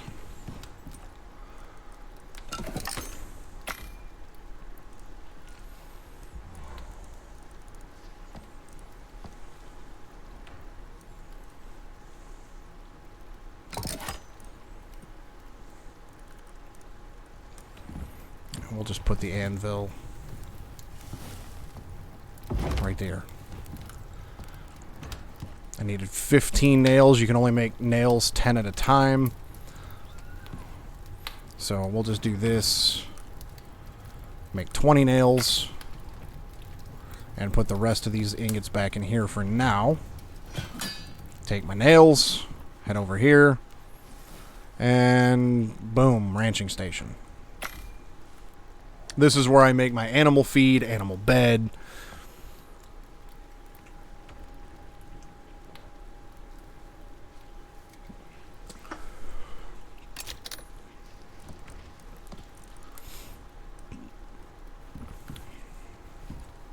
He's sleepy, so he needs a bed. And so I think what I'm going to do is I'm going to make him his own area on the back side of this house.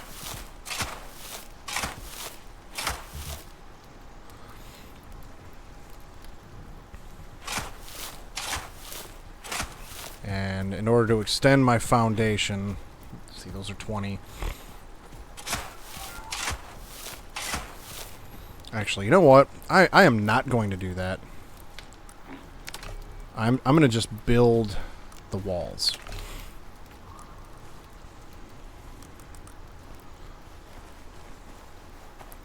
And, actually, before I start spending even more time with this, with the anvil, I can make a steel axe with 6 steel ingots.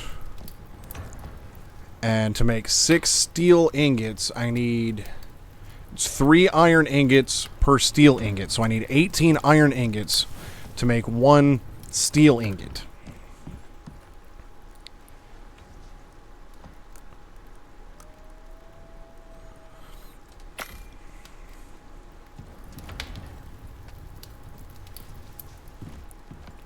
I'm just going to put my extra nails in here. One thing I like to do is kind of keep resources in certain benches, so all my leather will go in the skinning bench, the bone will go in the skinning bench, the the fur will go in the skinning bench. You know, stuff like that.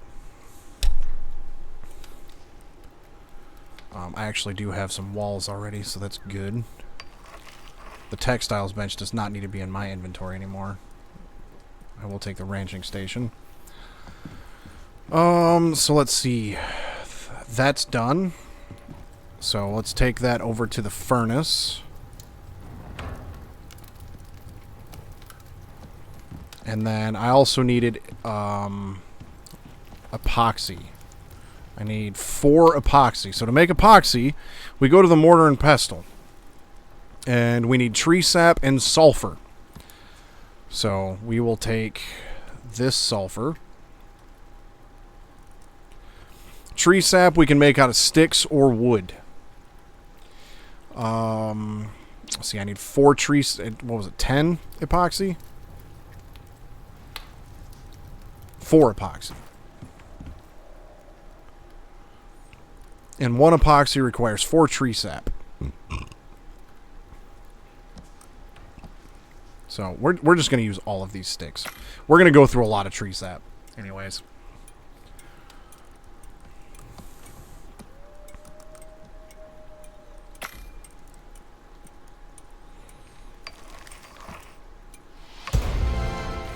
Hey, I leveled up, even though I'm max level already.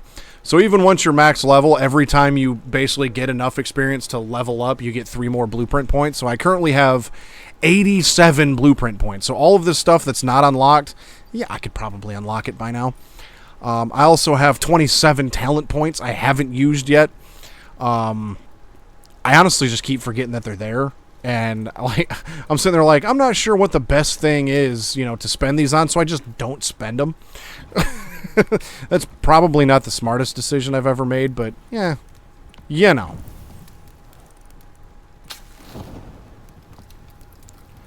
Okay, so let's take the steel axe now.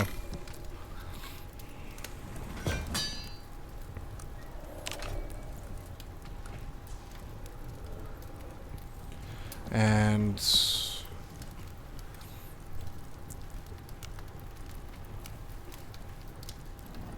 the steel pickaxe, we're also going to need another 6. So, well, let's just do this. Do this.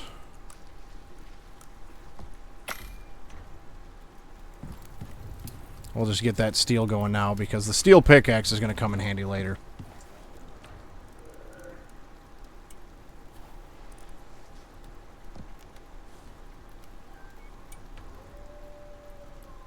That's true, too. Now, I mean, I did use a lot of them early on. Like this one here, I could probably... Yeah, minus 3% over encumbrance penalty. That goes, you know, up to minus 25. You know, and I only used it once. But you've got survival, you've got adventure, you've got habitation, you've got tools, you know, combat. Like, there's just so many of them. I'm like, where do I put them all? So I just end up not using them. We'll put this back in here. We'll come back for that later. Get out of the way. Get your big ass out of my door. You know what? Fine.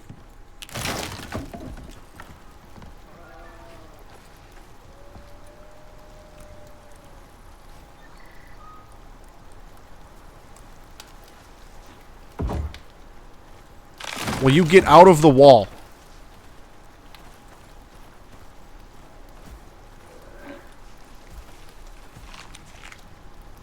Fine. We're just going to leave a hole in the wall then.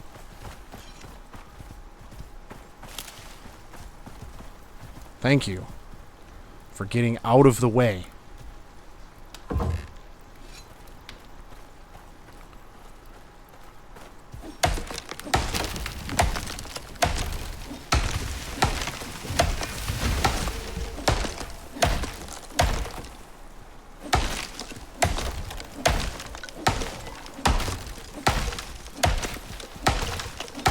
The stone axe also used a lot more of my stamina than this one does.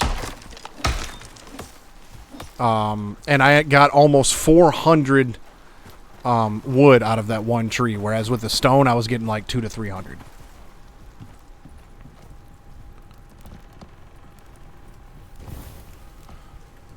see, I'm going to need more epoxy for that.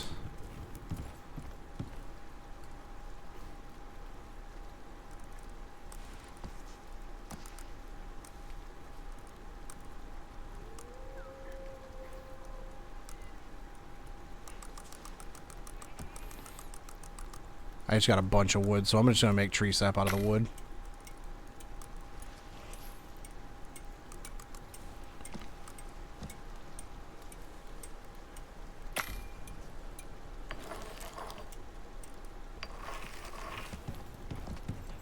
Now I've got a steel pickaxe as well. The steel pickaxe will allow me to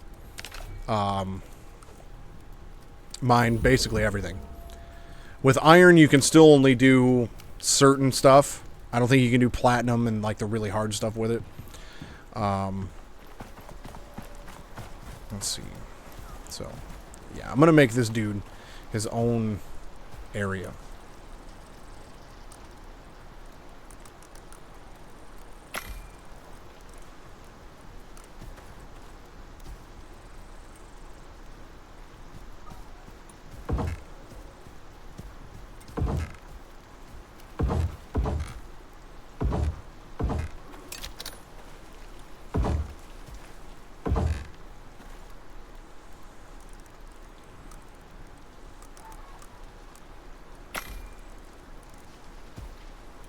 And hopefully this one won't get killed by a bear.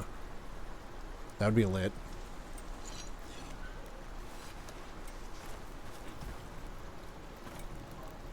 Alright,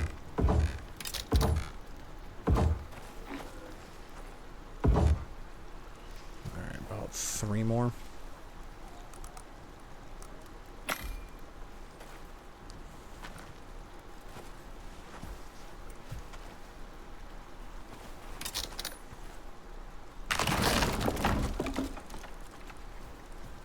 Need a doorway.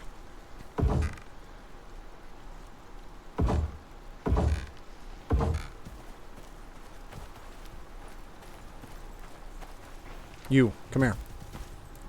Stay here. No. Damn you.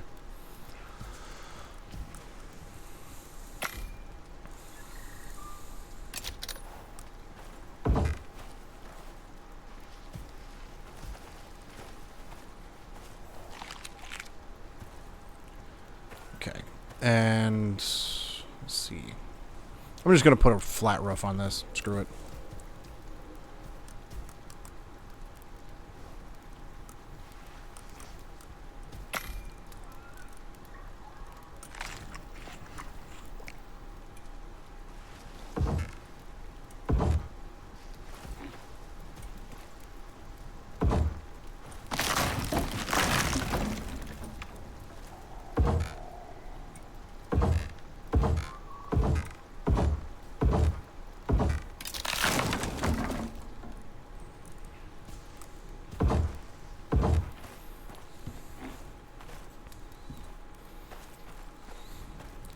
Okay, now I can deploy the ranching station.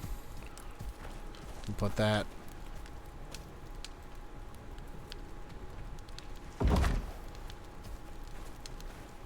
there. So for the animal bed, I need 20 fur. I believe I have that in the house.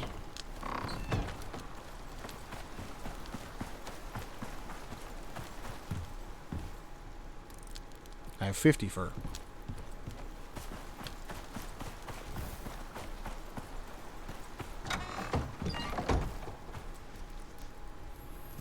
Animal bed.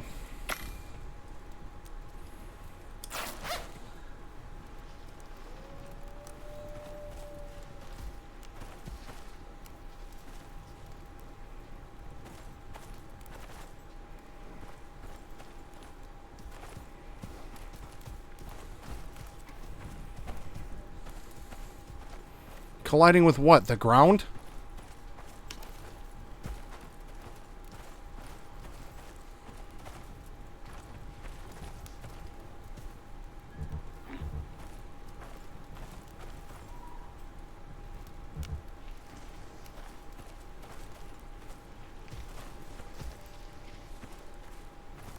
Come on now, don't do this to me.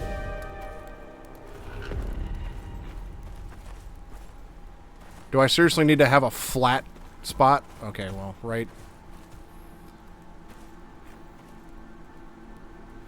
Right there, I guess, is fine. There you go. Now you have a bed. And then we're gonna need a water trough and a food trough.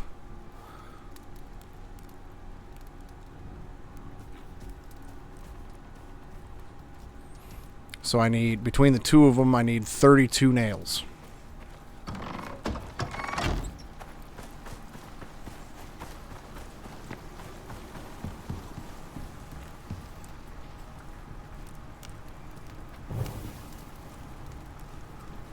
I've got 3 there, so cool. Let's make 30.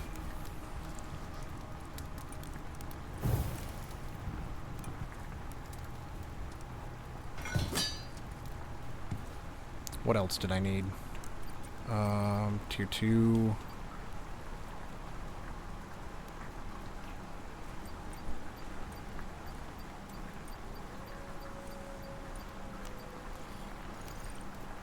Eight sticks and 60 wood, so I need 120 wood. Do I have that? No.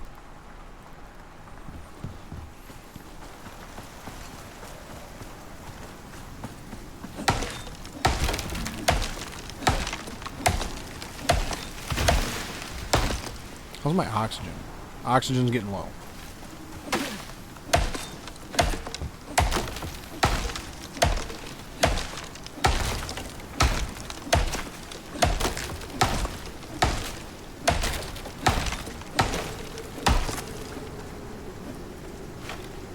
I thought something was growling at me, but it was just the wind.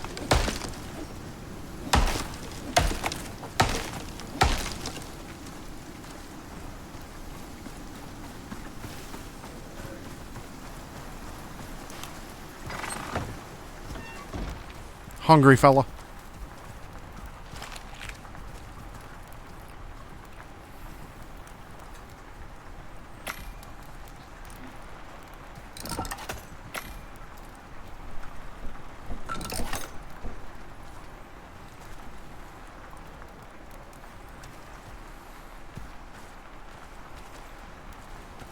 Will you get out of the way?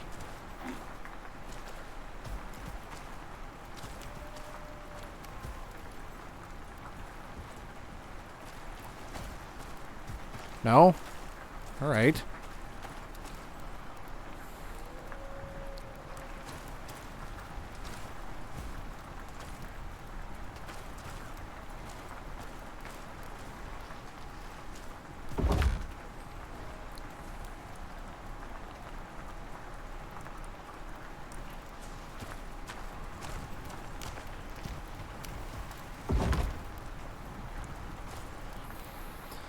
Alright, I will be back with water.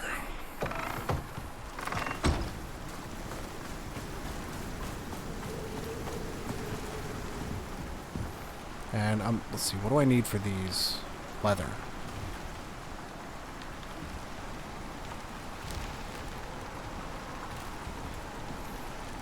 I'm just gonna make a couple of these. I'm gonna make 2 of these.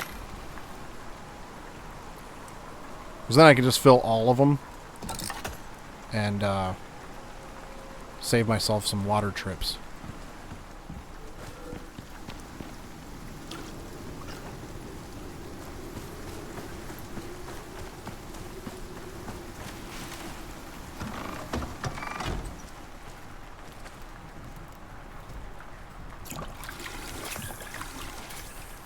What do I need for food? Well, there's a decent chunk of corn over there.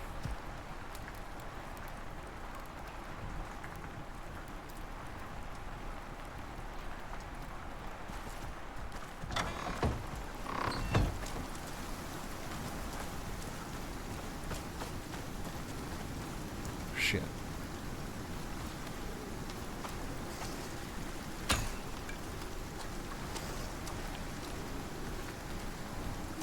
You ain't killing my buffalo this time. I don't think so, big fella.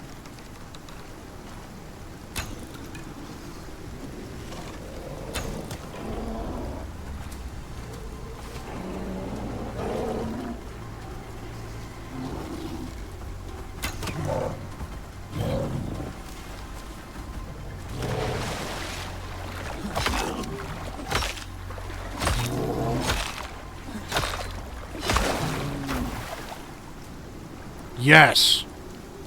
Take that, Mr. the Man. Or should I say Mr. the Bear?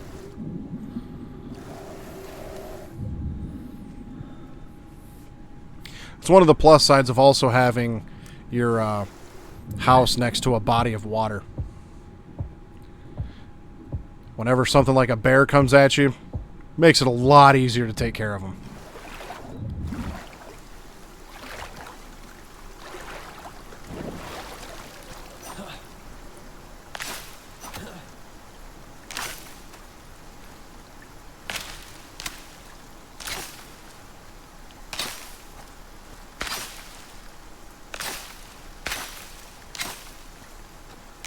Just going to get all of this corn because I can feed that to my buffalo.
There you go. There's some food. Got water. I'll actually go get him some more water.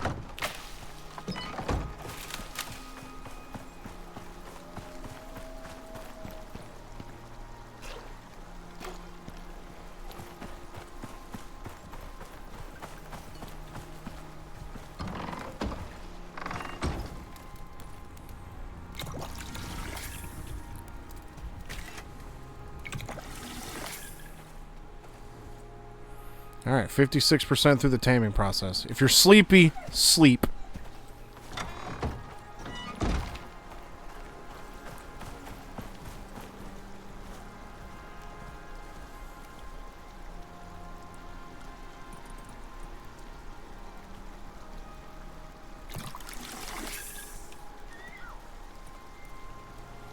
Alright, let's do something about this oxygen.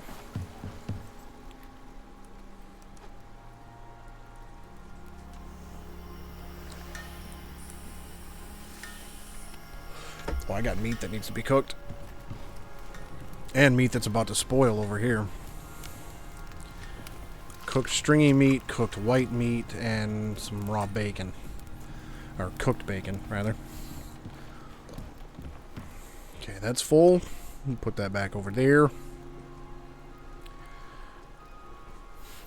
I need to make some crop plots is what I need to do, because then I can start growing my own corn. Crop plots, I think, are in here. Yep, right there. Dirt and sulfur.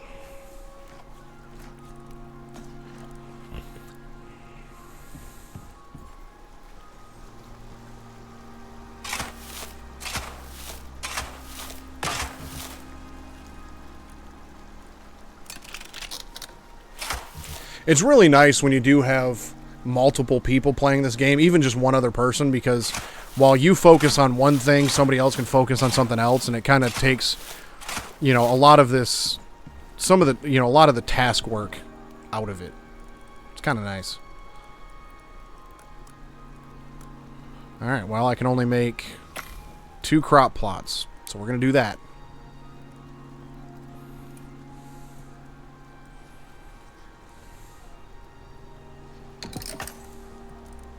I don't need the rest of this dirt.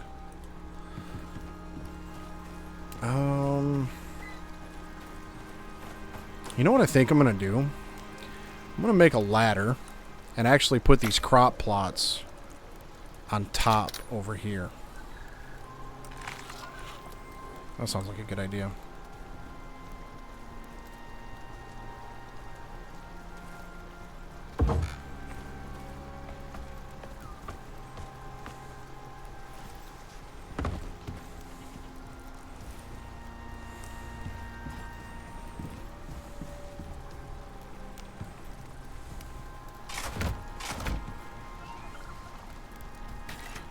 And there we go. Give them some water.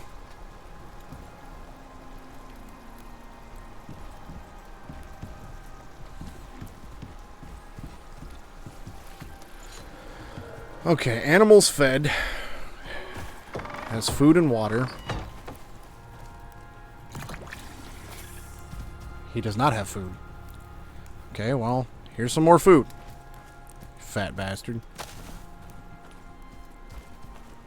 75% through the taming process. Once this buffalo is tamed, any of the juvenile animals, once they're tamed, they will actually become full size. And at that point, I can put, I think I can put a saddle on a buffalo. We're going to find out. And then at that point, you can ride him around. Can't imagine the buffalo will be very fast, but I'll be able to go up to that cave and use him to carry a lot of ore and stuff. So that'll be nice. I think it was 2 rope for the saddle.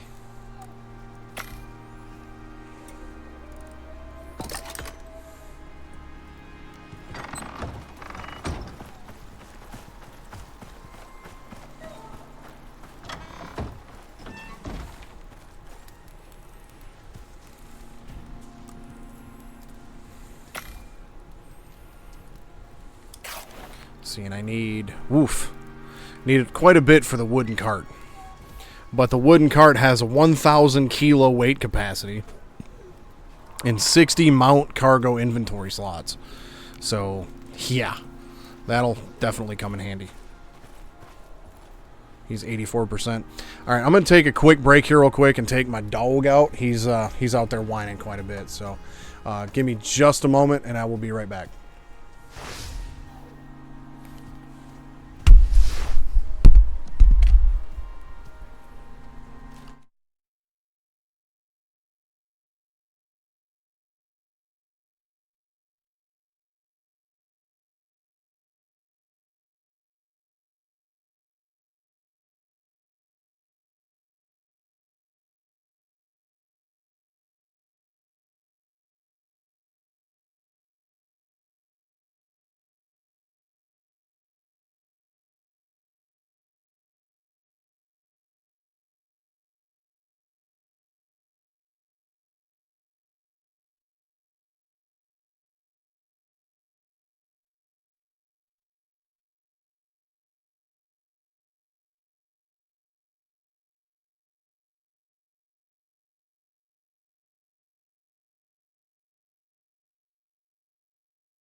Alright, I'm back. Okay, so let's continue on here. In order to make the refined wood for the cart... Hey, my buffalo's fully tamed. Okay, so I can claim ownership now. You know what? I'll just keep... Well, no. I need a name for my buffalo. Let's see here. It's a good buffalo name. I don't know. I've never named a buffalo before.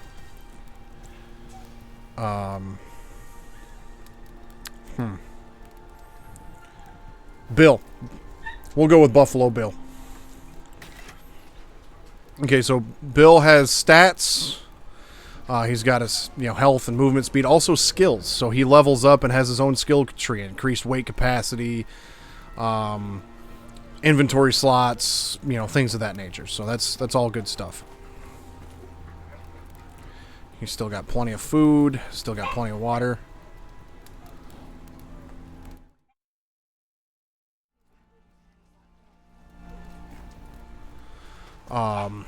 Let's see. So in order to make,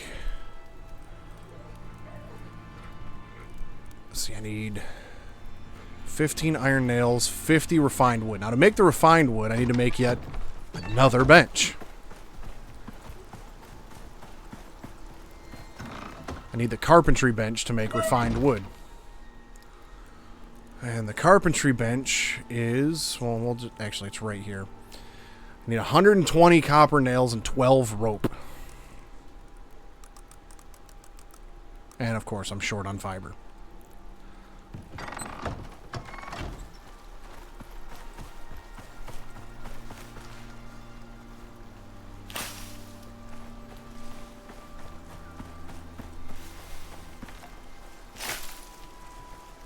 Oh yeah, I forgot when you tame when they become full adults, they can just like teleport to you. And there's movement commands: follow, wander, stay, combat, stuff like that. So he's just gonna follow me around for now. Oh yeah.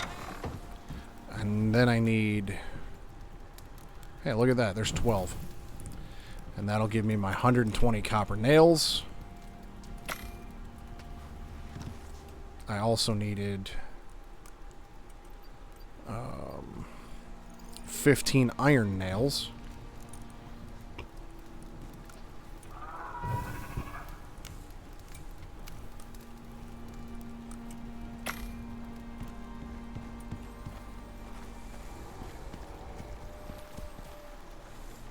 Let's go get you back inside.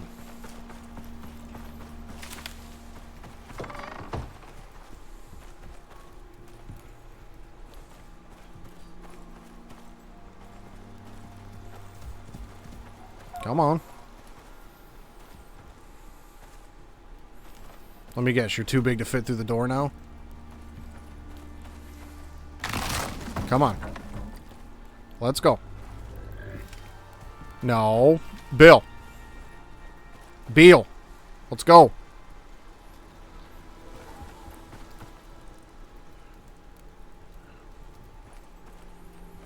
Alright, you know what? You're gonna make me do this the hard way.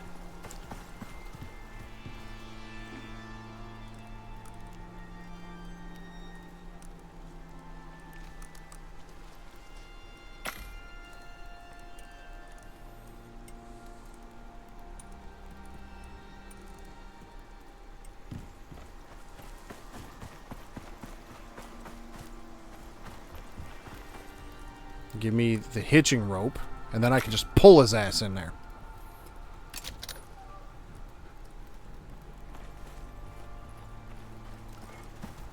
Come here.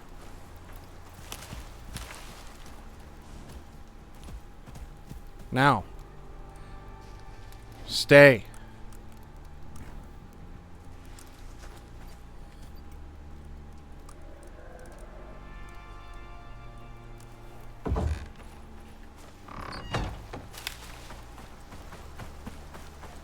Damn it, Beal. Okay, carpentry bench. 120 nails.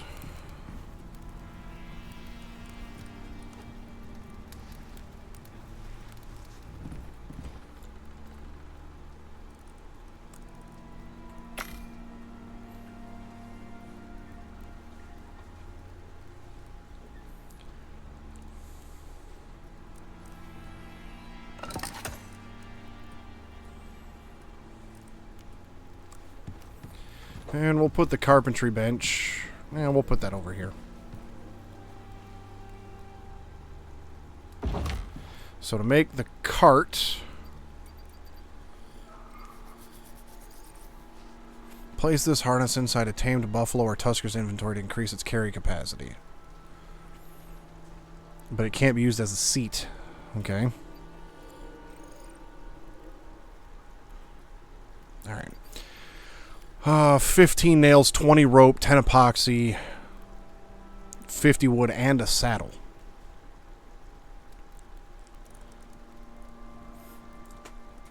It was what, 50 refined wood, and I can get 5 out of 1 piece of wood, so we'll get that started. I've got my nails already.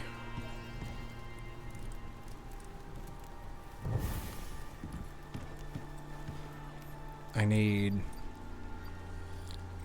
10 epoxy, and for that I need sulfur and tree sap, and I think I'm running out of sulfur, so that's going to be an issue.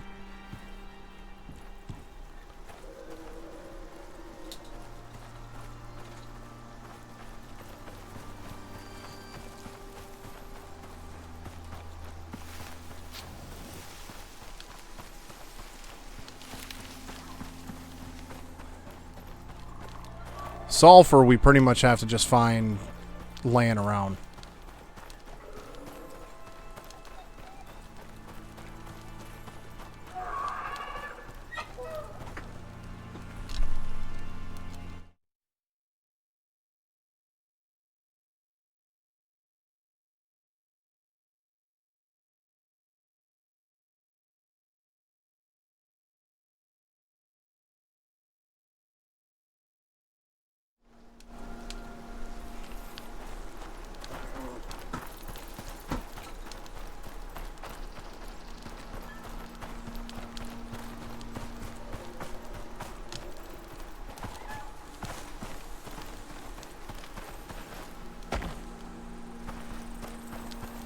Of course, when I need sulfur, I can't find it.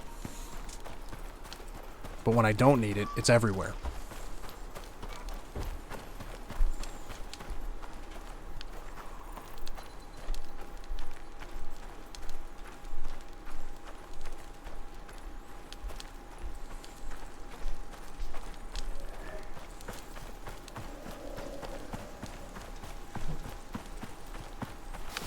Well, it's nighttime. I'll sleep.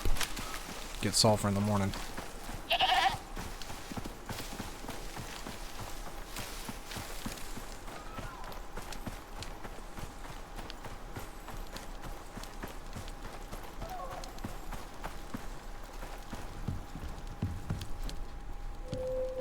And just like that, it's morning time. Actually, I do need to... Let me get rid of some of this. My inventory is just a atrocious mess right now.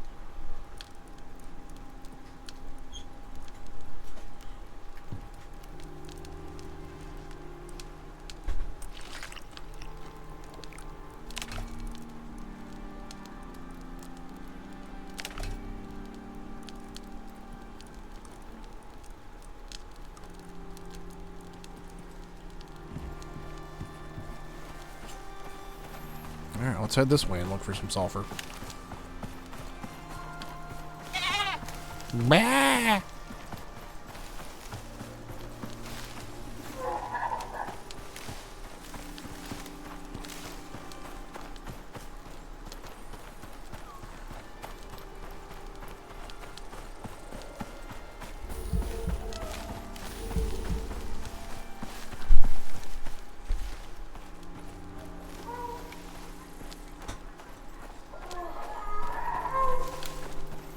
I swear I passed a bunch of sulfur on the way here, and now I can't find any of it.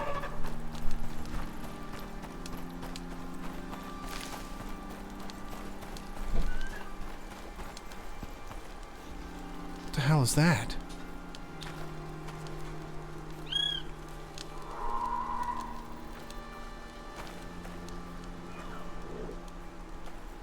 I didn't know those even existed.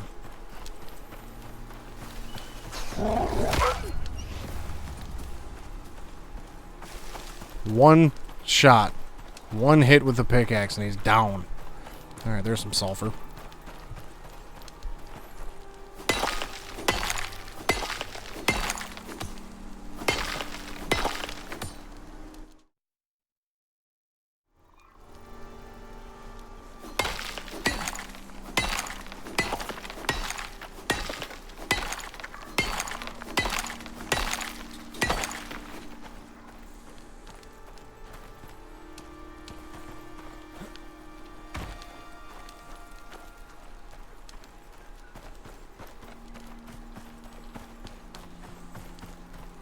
Might as well grab some oxide while I'm out too.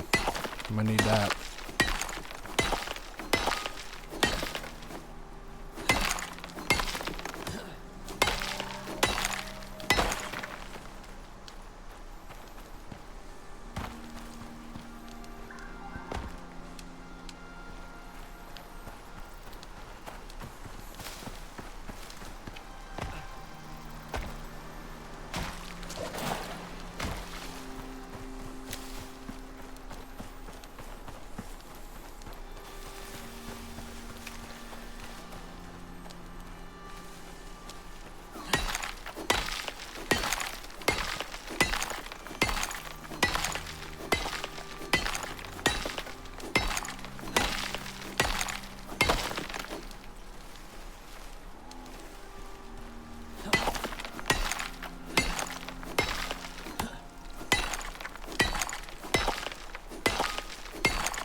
We're just gonna leave that big fella alone.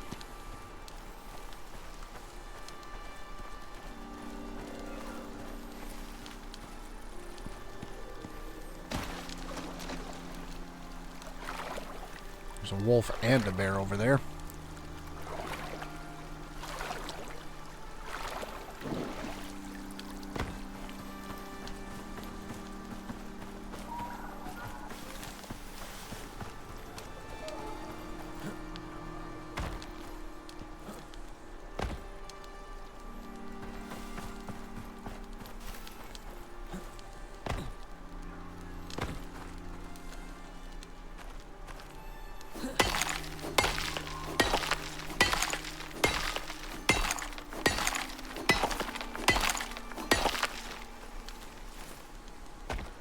Seriously, that's the only bit of sulfur I could find was that one rock? Come on now.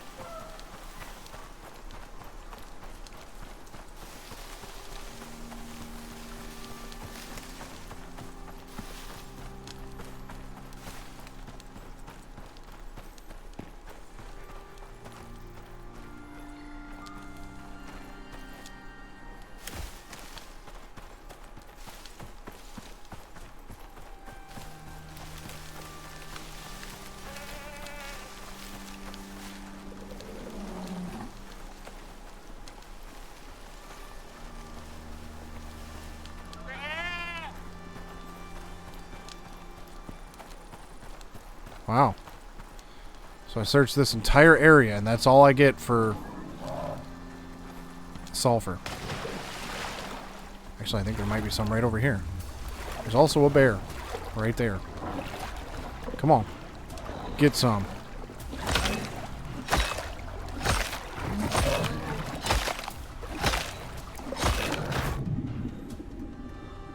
Show me what kind of man you are, Checo.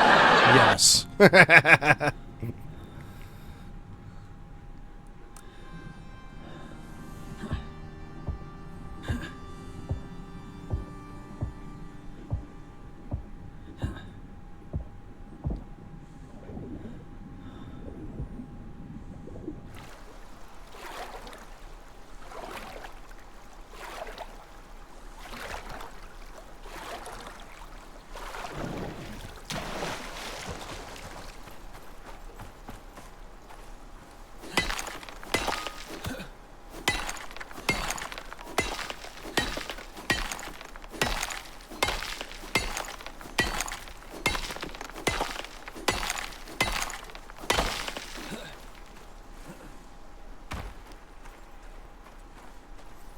guess that's all the sulfur I'm going to get.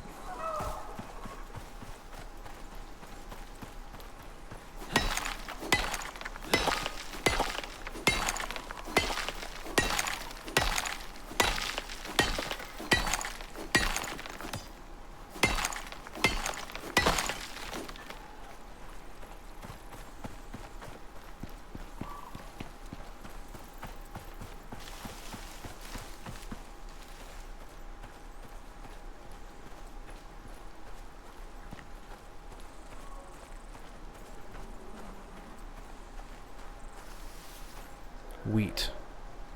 That'll come in handy.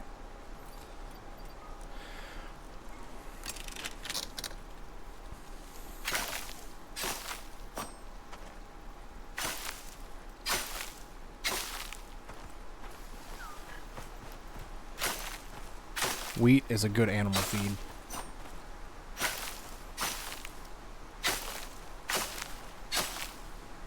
And there's a ton of it over here.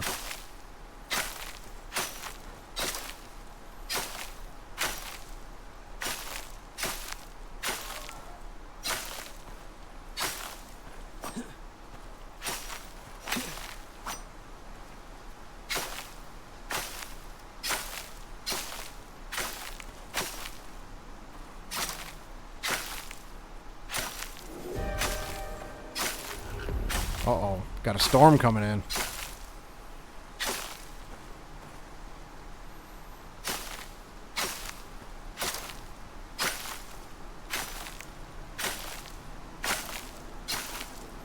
So much wheat.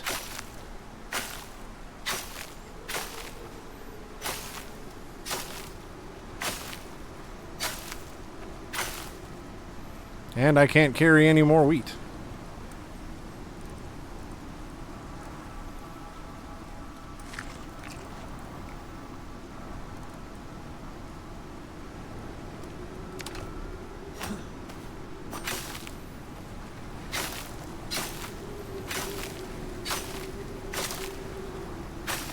I will get all of the wheat.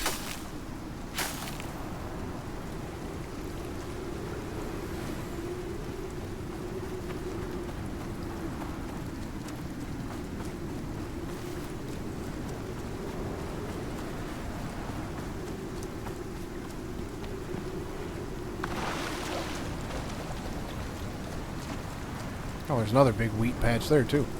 Cool.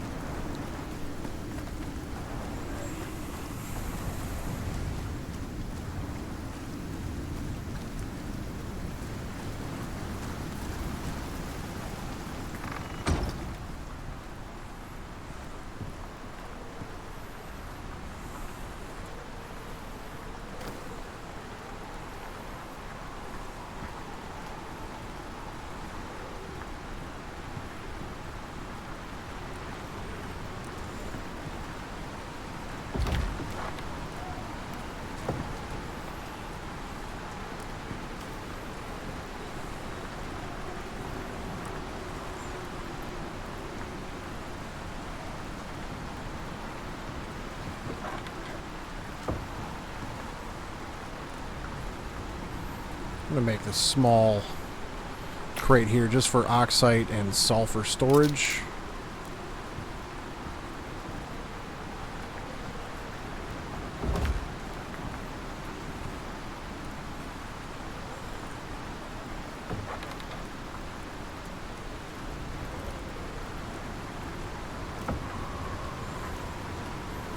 Alright, I think it was 10 epoxy that I needed.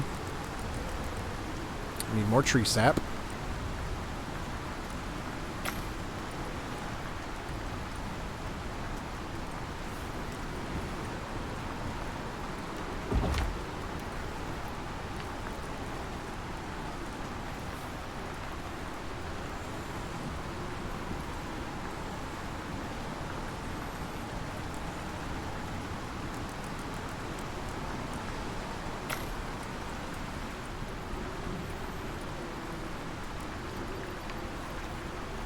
I think that's everything, aside from the rope.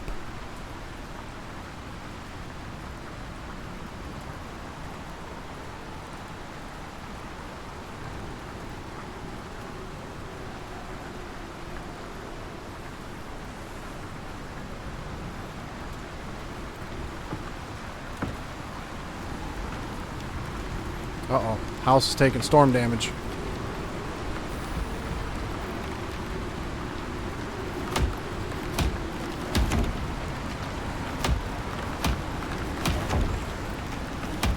Your houses can get blown apart. They can get struck by lightning and set on fire.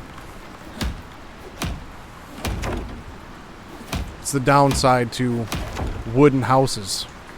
Eventually you can make them out of concrete and aluminum and stuff, and they won't take any storm damage.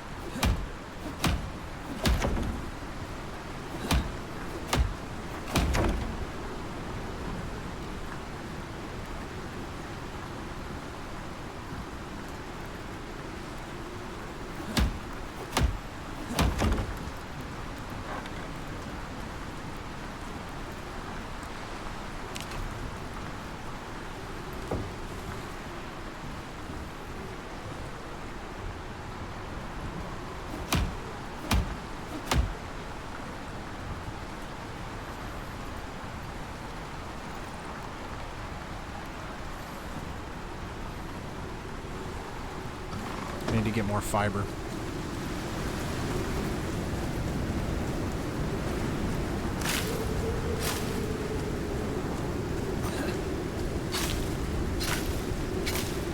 Just, you know, out harvesting fiber in, windy conditions and pouring down rain. We got work to do.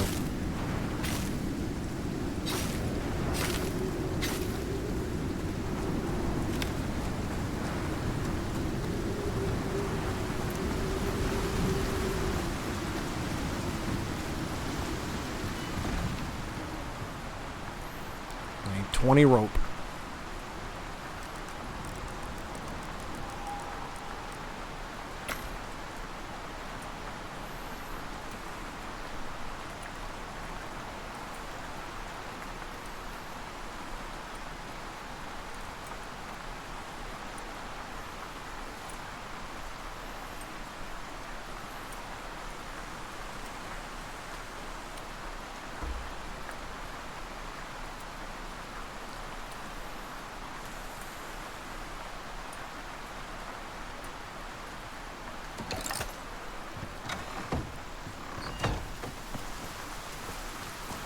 Bees!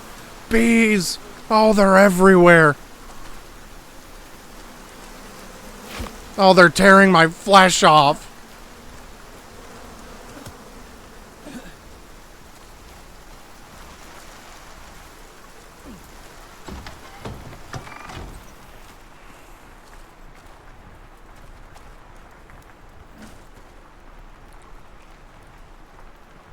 Oh, I didn't grab my epoxy and I need more wood.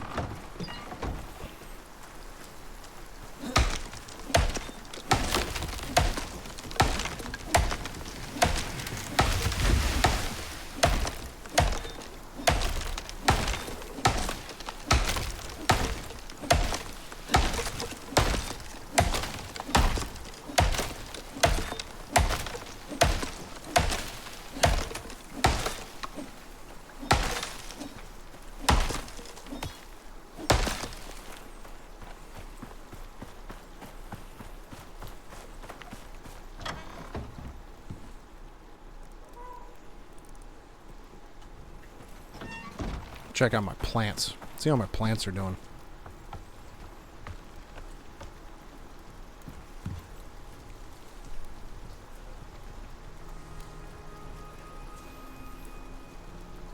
Not bad, not bad.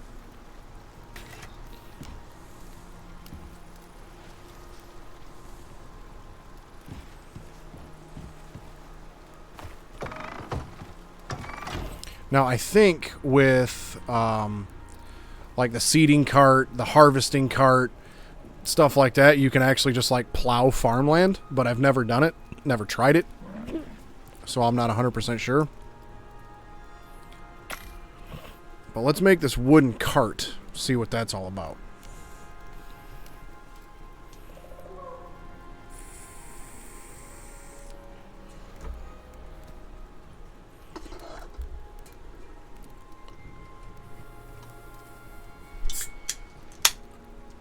crack open my second day.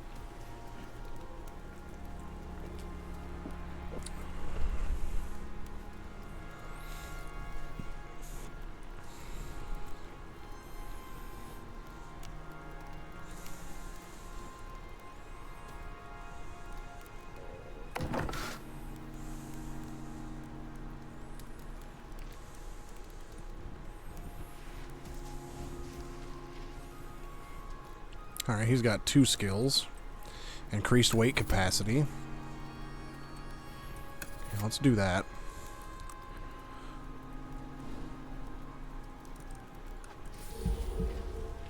Alright.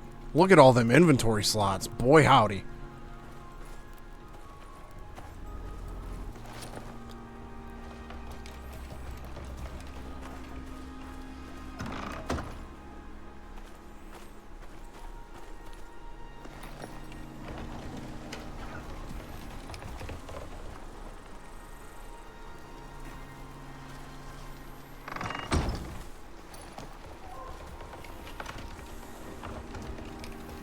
Well, looky there.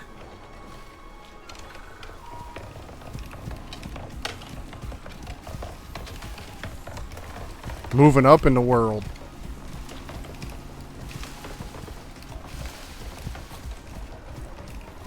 Oh, but I can't shoot a bow from up here? Negative review on Steam.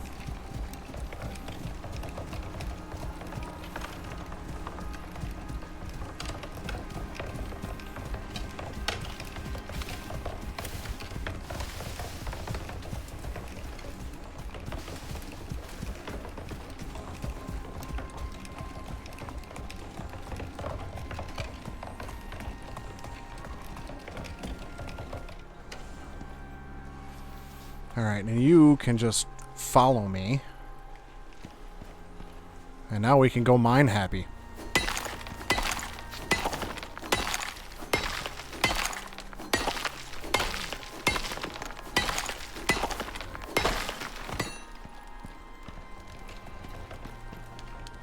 Should have emptied my inventory before I left. That was stupid. However, I do like to build 2 ramps. Because that'll make some of these hard to reach ores easier to get to.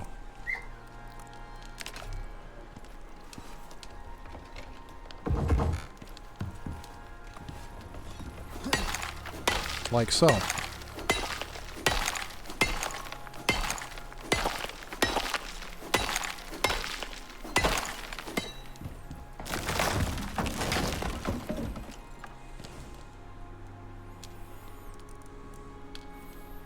I guess it's not that big of a deal. I can just put it all on this guy. He can carry 1,400 kilos compared to my 173. Yeah, he'll be alright.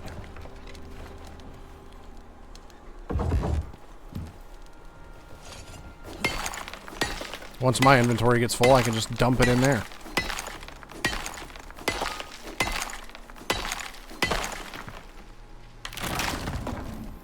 I have a feeling, though, what's going to happen first is my pickaxe is going to end up breaking.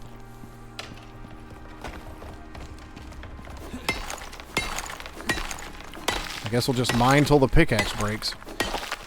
Because I can't repair that unless I have a steel ingot. And I believe it has to be done in the anvil. Okay, you know what? You're going to get stupid and try to climb walls, so just stay here.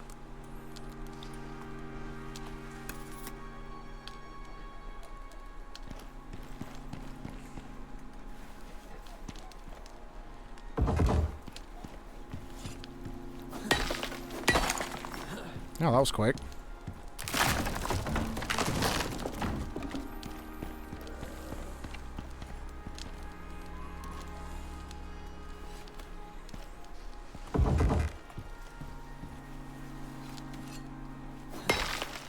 Gonna have ore for days.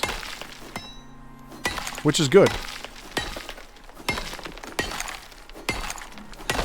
Part of the reason I didn't spend a ton of time in this cave initially was because I only had stone tools.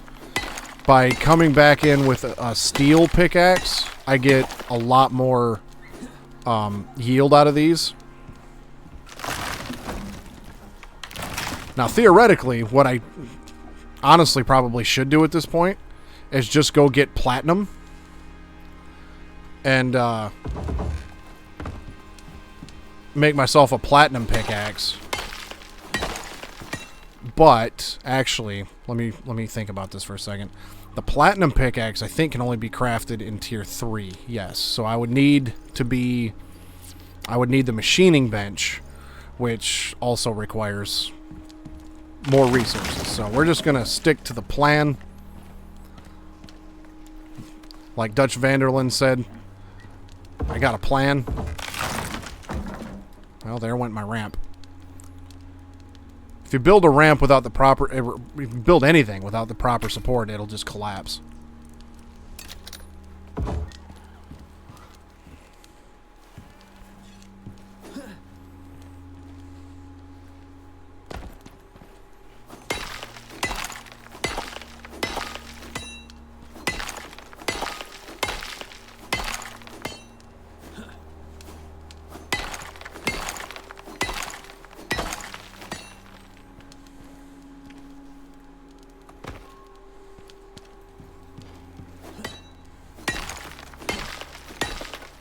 I really don't need this aluminum, but, well, I've got plenty of storage space to carry it back, so I might as well just get it now. You know? So here's our titanium.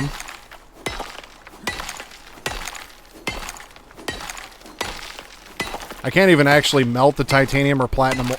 That's another thing. I can't actually use the titanium ore or the platinum ore until I make the concrete furnace, which I can't make until I have the Station 3 bench. The machining bench. So the only things I can still work with at this point is iron, steel, and copper until I make the machining bench.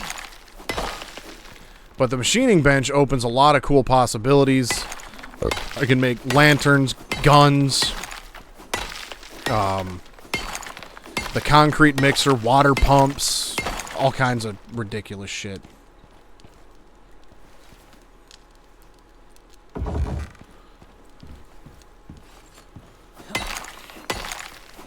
Electronics, stuff like that, so I can actually start generating power, all that kind of stuff. So it gets very in-depth as you get further down the tech tree.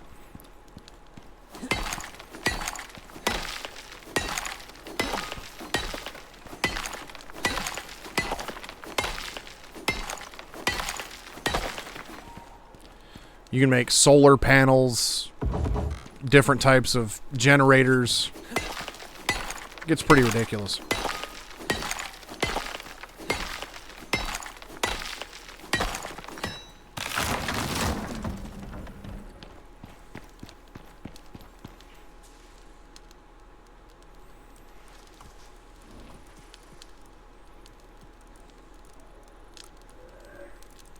Oh, Beale's got more skills.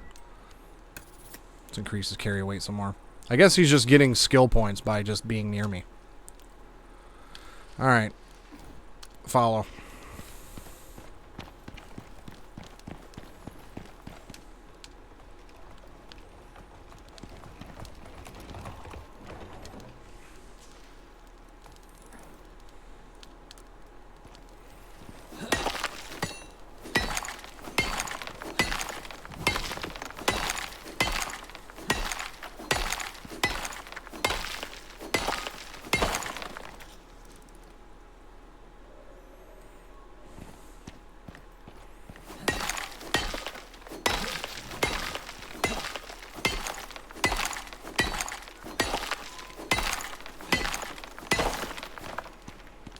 There's so much iron in this cave, it's ridiculous.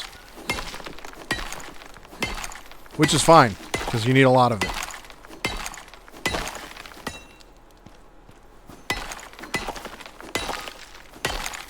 And when I say you need a lot of iron, I'm going to show you why. Let's see. You need 20 to make the forge, which you need for any of the platinum stuff. And all of these weapons, the cold steel and everything else. And then once you get around to making guns, your ammo case, 5 ammo casings are 1 iron ingot. And then you need 1 ammo casing and gunpowder, to make bullets. And gunpowder, I think, let's see, where was gunpowder? Gunpowder's over here? No.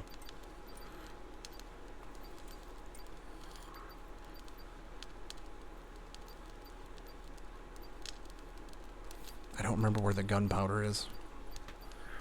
It's in tier 2 because there's like a really crude handgun you can build. There it is, right there. Gunpowder. Charcoal and sulfur. So that's another thing. It's like, and that 1 sulfur and 3 charcoal makes 1 thing of gunpowder. And you need 2 things of gunpowder per round. So yeah, you need lots of sulfur.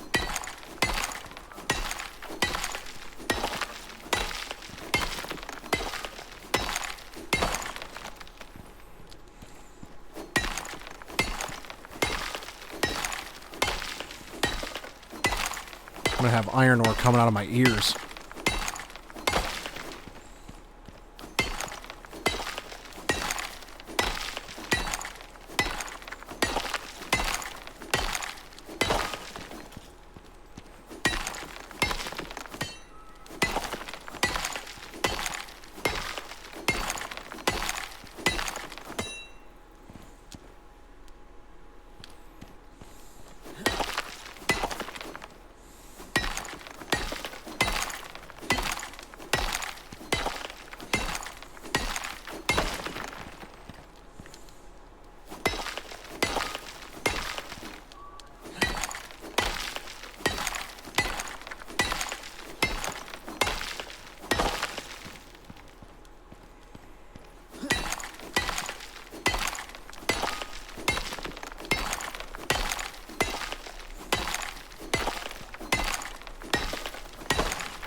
Shoot, theoretically, it's like with that buffalo and that cart with how much is in it, I could probably like pack up all of my benches. You know, like make a bunch of stuff in a small, you know, little hut basically, and then just pack up all my benches and a bunch of resources and just make one somewhere else.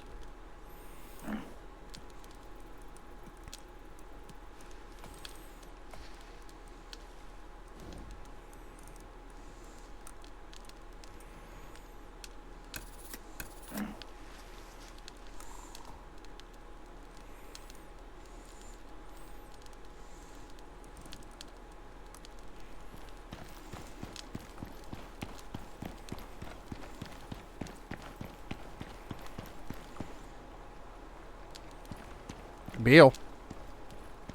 Come on, Beal.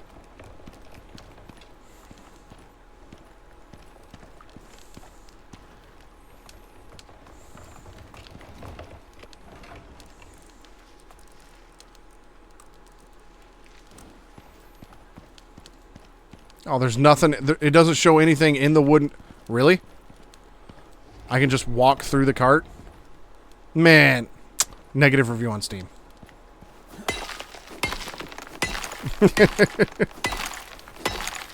Every minor inconvenience, every little minute complaint is a negative review on Steam. It has to be. Got to be able to fit in with all the other negative reviewers, right? This game's trash. You can walk through the wagon.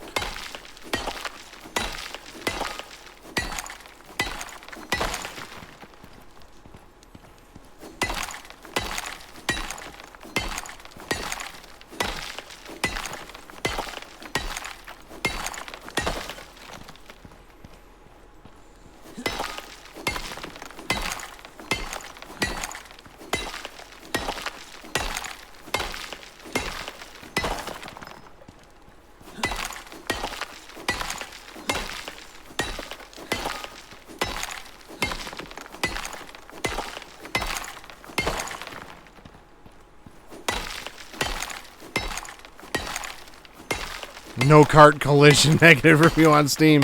Yeah. It's like, you mean to tell me I got 500 kilos worth of stuff in this wagon and I can't see any of it? Negative review on Steam. Game's trash, bro.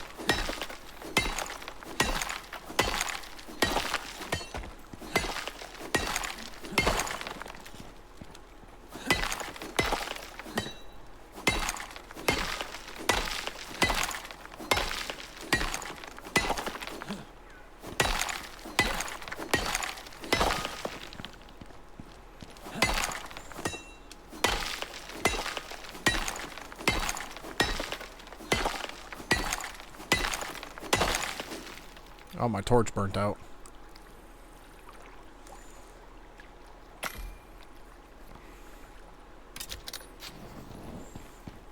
Oh, there's even fishies in here.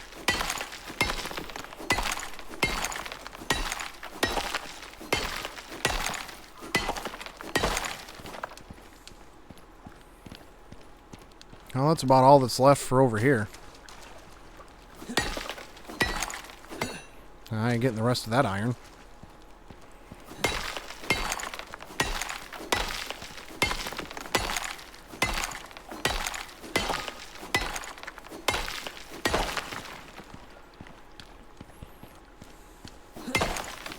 Sweet. That was quick. Yeah, I don't see any more. Well, nope, there's some right there. Oh, come on.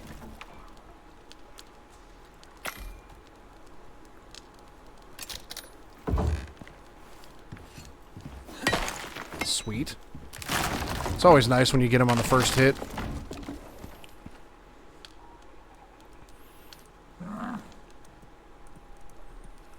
So he's now carrying 700 pounds, or 700 kilos.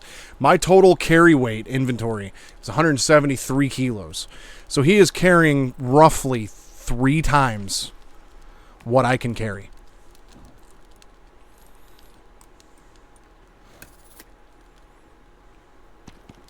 All right, I think that's it for this level.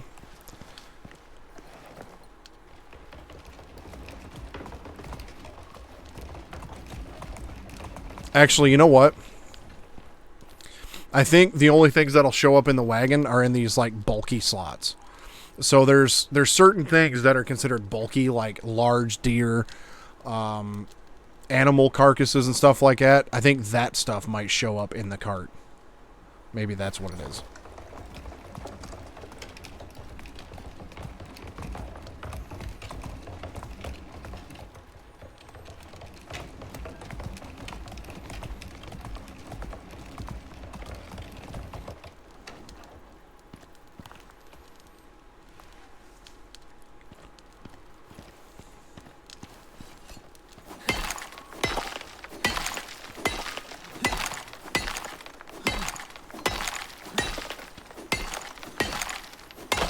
So yeah, taming a buffalo and getting the wooden cart and everything, well worth it. Well worth it.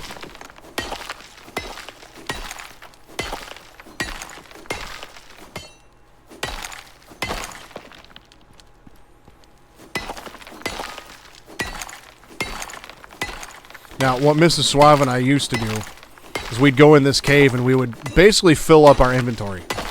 Even if we were over encumbered, we would just fill up our inventory as much as possible and then just walk back to the house slow as shit.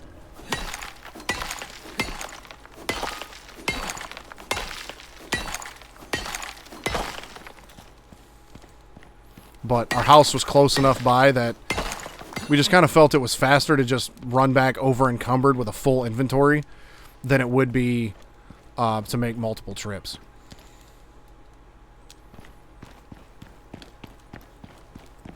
I miss this coal up here.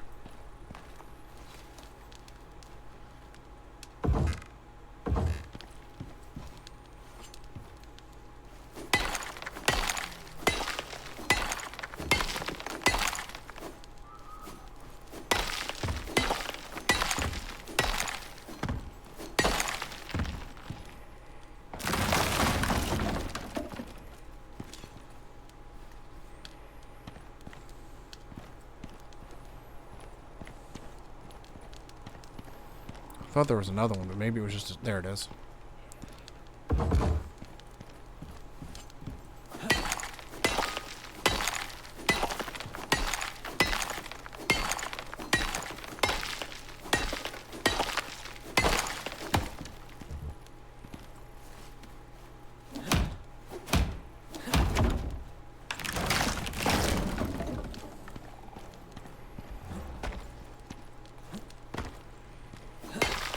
I need to make a water purifier.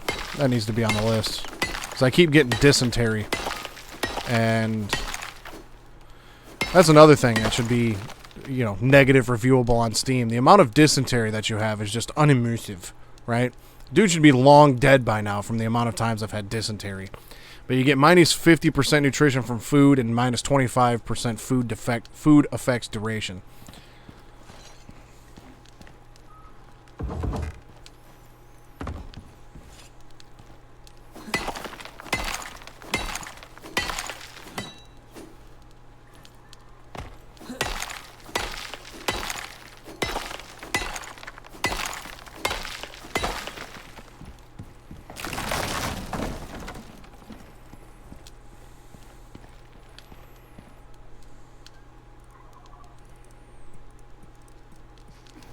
Oh, Beal leveled up again.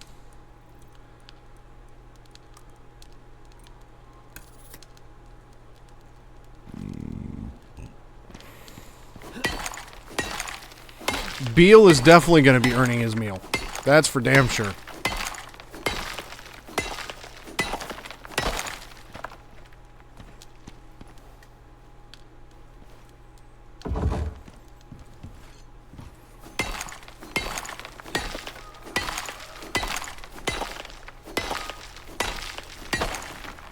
And again, you could complain about it not being immersive, but I'm pretty sure the way the open world maps work now is like when my son and I play, we've mined the same cave a couple times.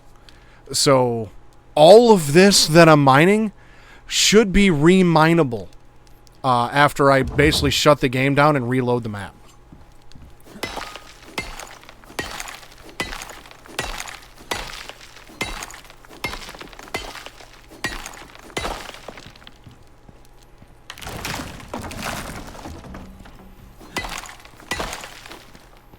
I mean, on one hand, for a survival game, right, unimmersive. On one hand, for a survival game, it's like, you know, yeah, it's nice on paper to just be like, yeah, once you cut down a tree, that tree never respawns, that ore never respawns. But I mean, it's like, I think the open world, just the way, I guess, open world would work, right? Because it's like, theoretically, you'd be able to build a base anywhere, as many as you want, you know, all that kind of stuff. And for an open world map to have a finite amount of resources, I don't know how I would like that, I guess, in the long run, right? Because, I mean, theoretically, if you think about it, if I had no life and just, you know, played this game for thousands of hours, eventually the entire map would have no resources left. At that point, you'd have to start over. And, you know, that's kind of the whole thing. I mean, now, if you mined the entire map's worth of resources, right, then you probably done built everything there is to build, or you were just very, very poor with your, you know, material decisions.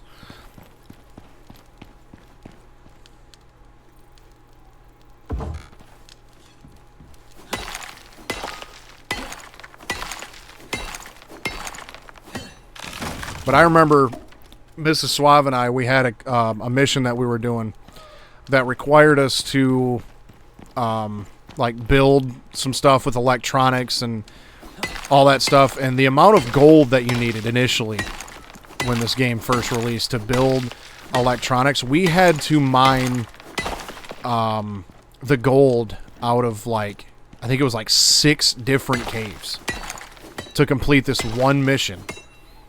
And then when we were done with the mission, we lost everything that we built. It was rather obnoxious.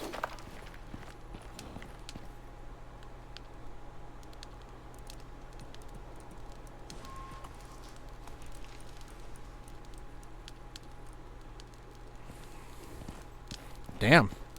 We might even have to make 2 trips with Beale.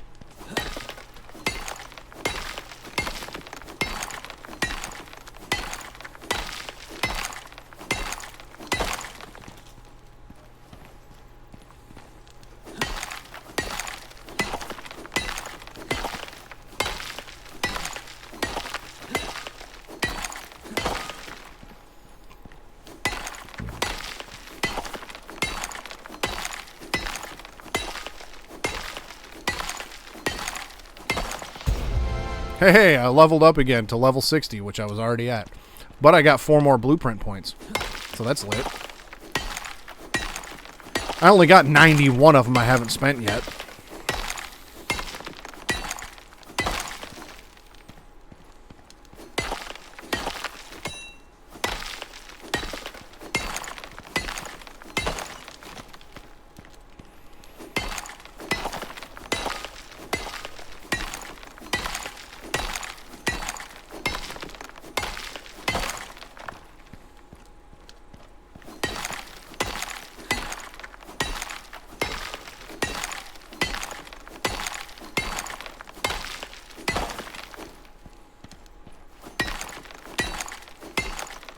My axe is going to crap out on me soon.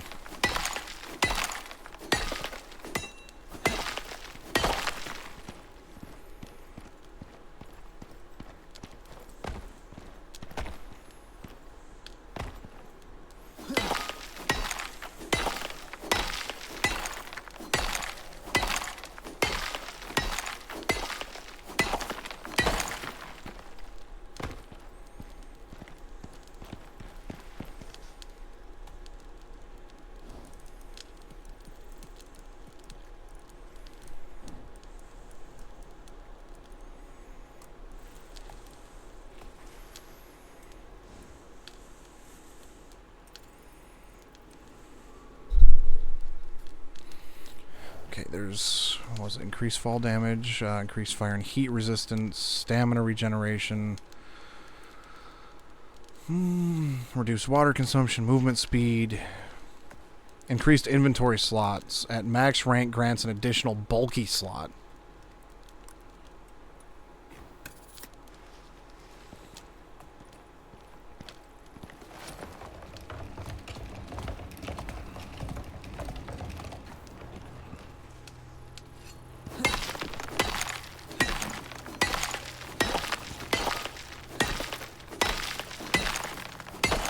Now, before my axe gives out, I think there was another...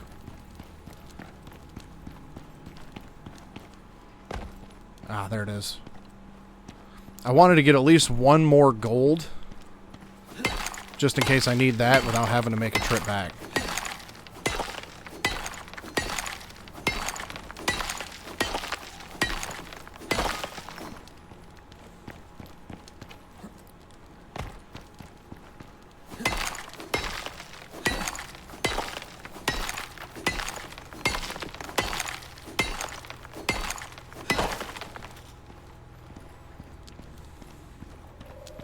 So that's all there was for gold in this entire cave, was 3 ore veins of gold. That's it.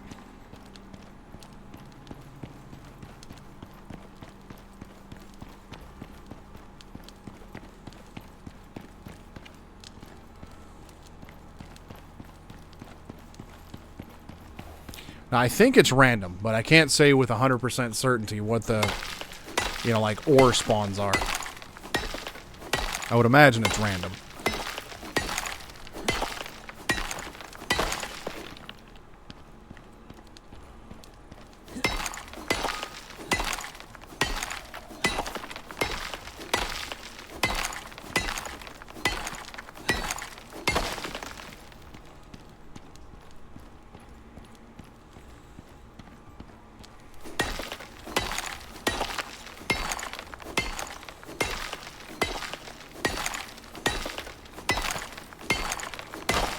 And my pickaxe is broke, so that actually was pretty decent timing.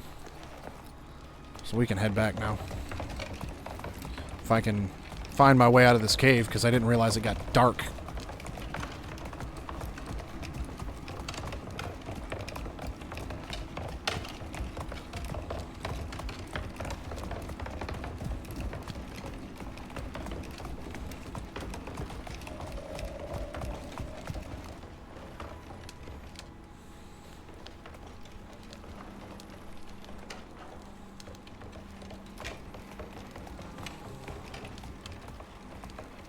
think I heard a bear.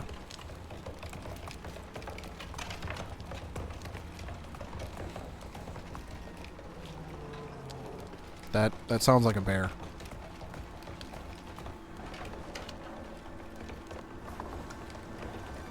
Come on, Beal.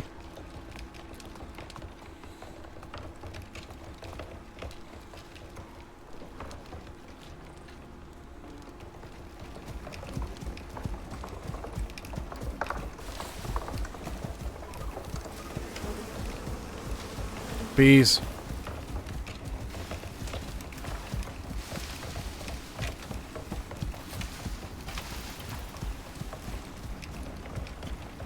Oh.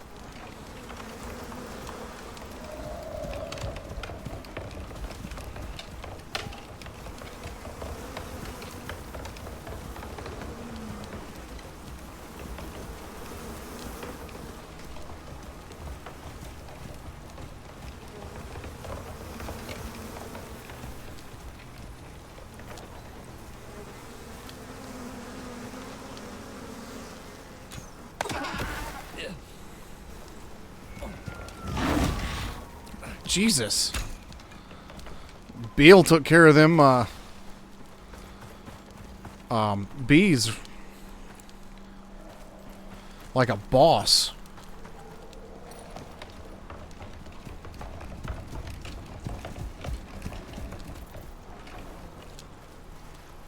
I still don't think I could put this deer in there. I think it's only the smaller ones. I think it's only the animals that I can carry. Beal don't play. That's right.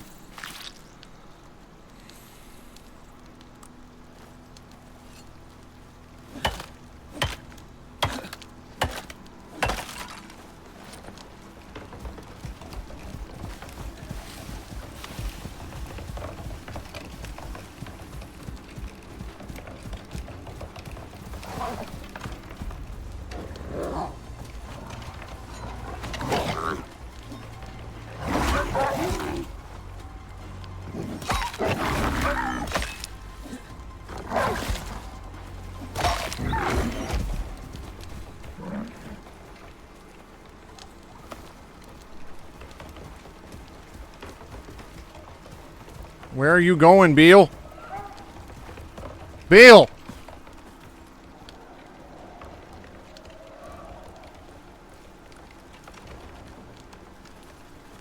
Nope, still nothing in the cart. But that's cool, though, that I can put animal carcasses on them.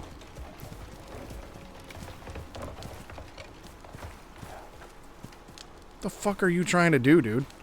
Are you trying to attack my buffalo? Get the fuck out of here.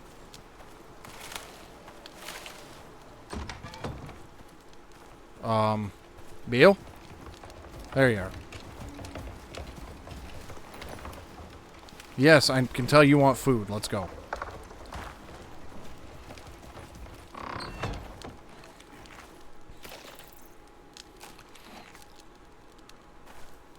You know what? We'll, let's see. Beal is on stay mode.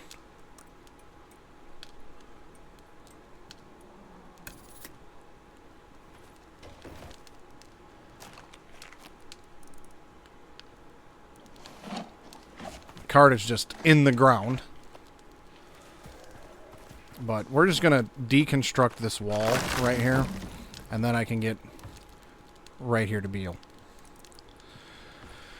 So, I think, because I got so much of it, I should probably build... Actually, first thing I should do is go to sleep.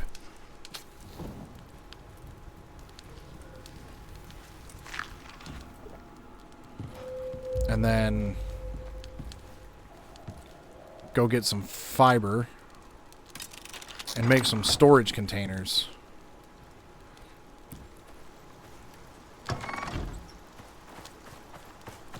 For this massive amount of ore that I just picked up.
I didn't like how one was further away from the wall than the other one. It bothered me.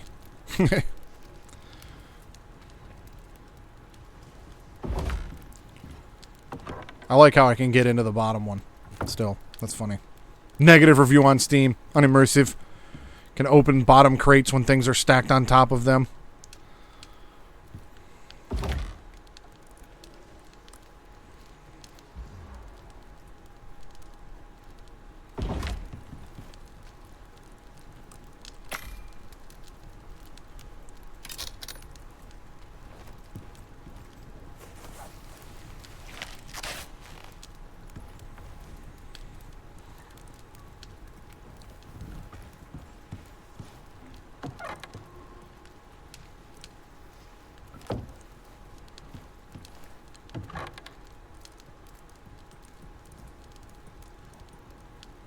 See, we'll do all of our iron in one.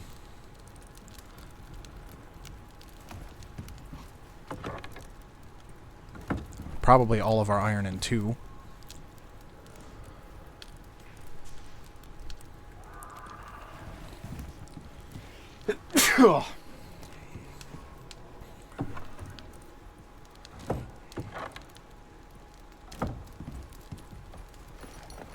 Whoops.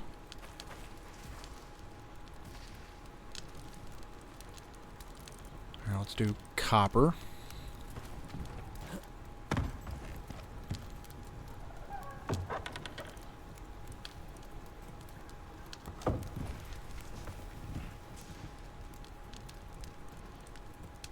And I guess now just everything else.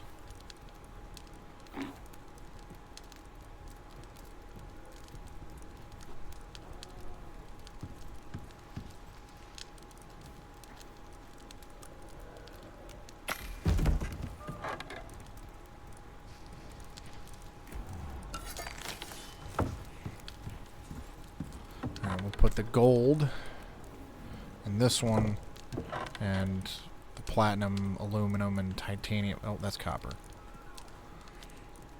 I know I got titanium. Did I put that in here?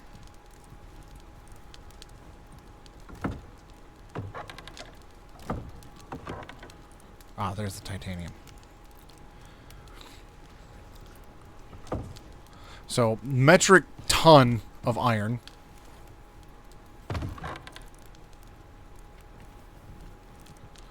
Decent amount of copper.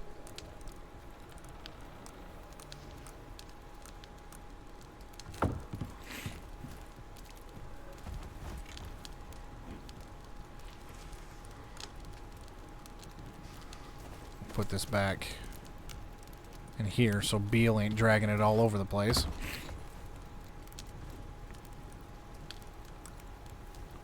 Bye, Beal.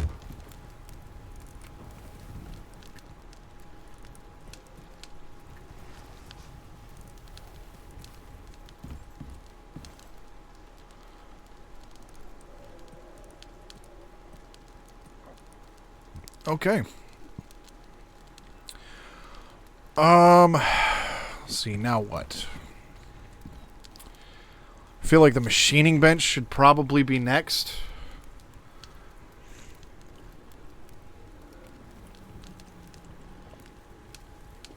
But it's also been 3 hours. And this kind of feels like a good spot to call it a night, because now when I come back in, I can, you know, got plenty of things to build with.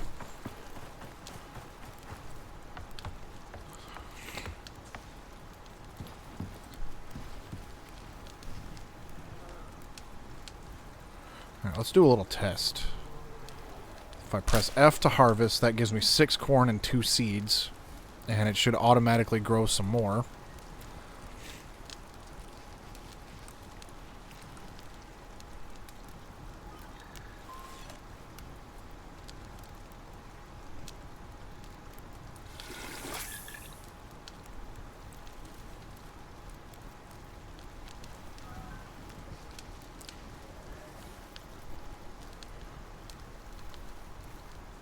Oh, so it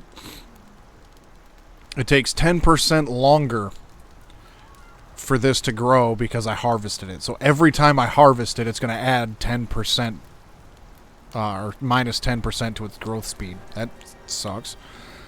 All right, well, what about that? Okay, that gave us 11. Now, I did get 3 seeds.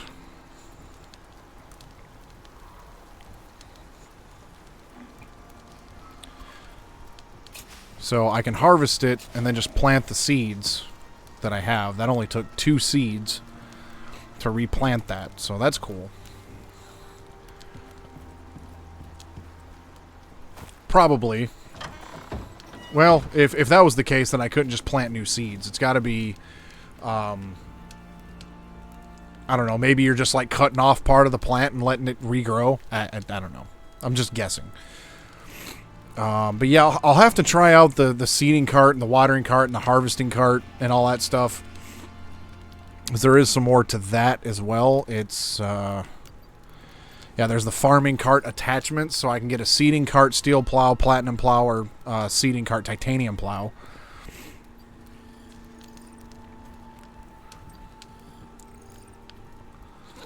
So, that's neat.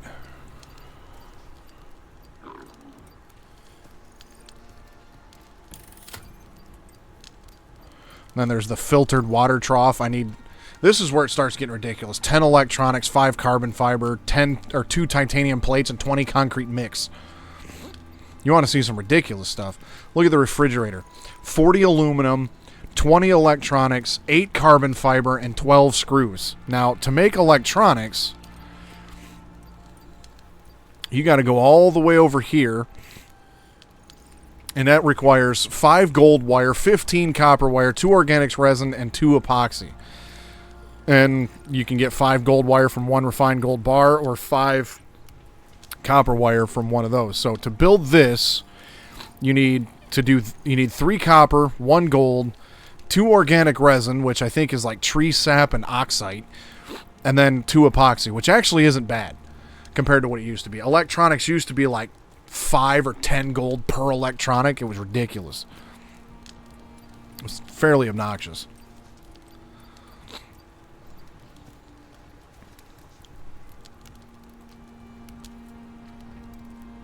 Got medicine benches and... Oh, we can make honey mead. I unlocked a smoker.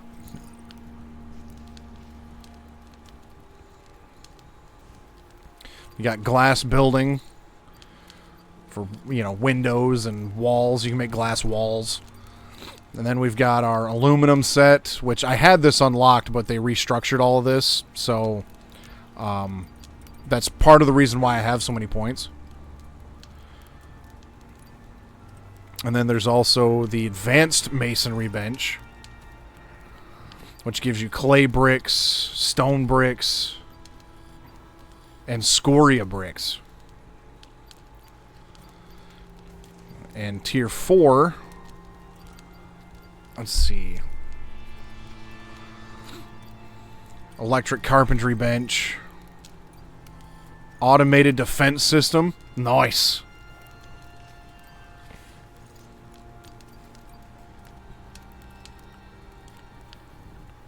And then in tier 2, we get the refined wood, the stone building, and I think it was also in tier 3, yeah, the concrete building. So it's, yeah.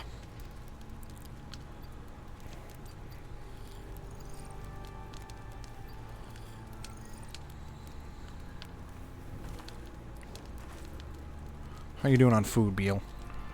You still got food, you still got water. Okay.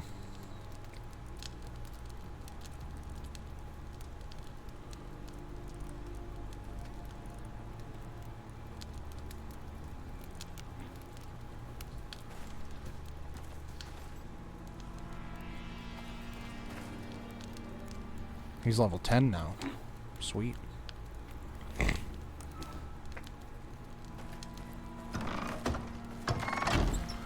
Alright, yeah. I think that's going to be it for the day. But, yeah, this was fun. Actually, place and build a contact device at the crafting bench. Crafting bench is tier 2 stuff. What do I need for that?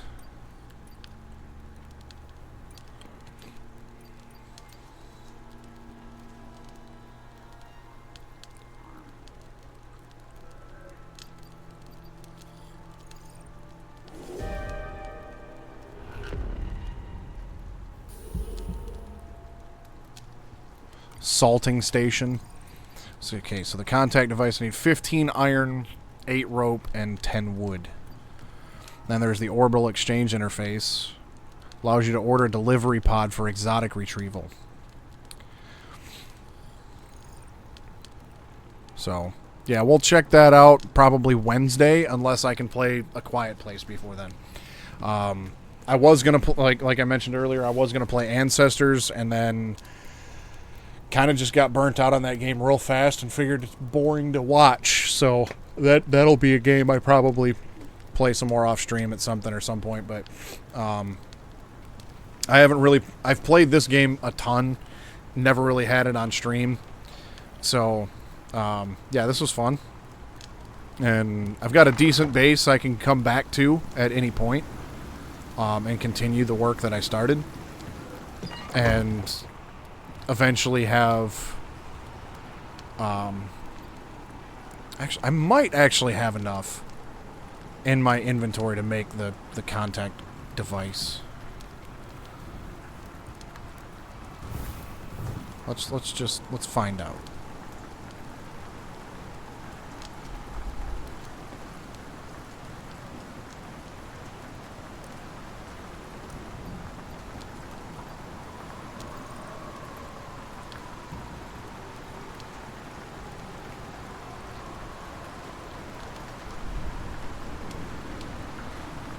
Why am I not finding it in here, though? This is the crafting bench.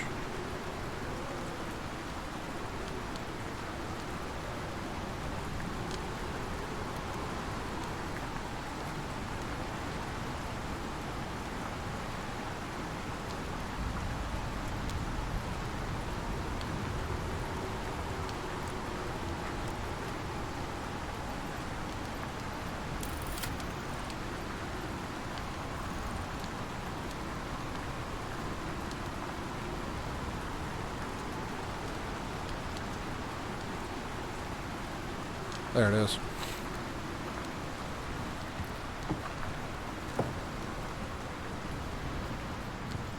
Seriously, out of wood?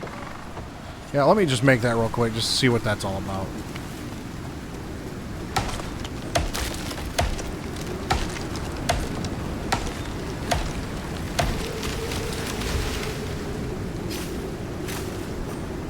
I just want to make that contact device real quick because I've played in the open world before, but I think at the time it was only like really, really lame missions that you could do.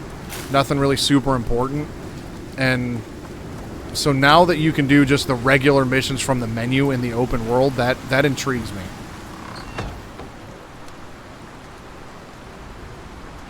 So, 8 rope.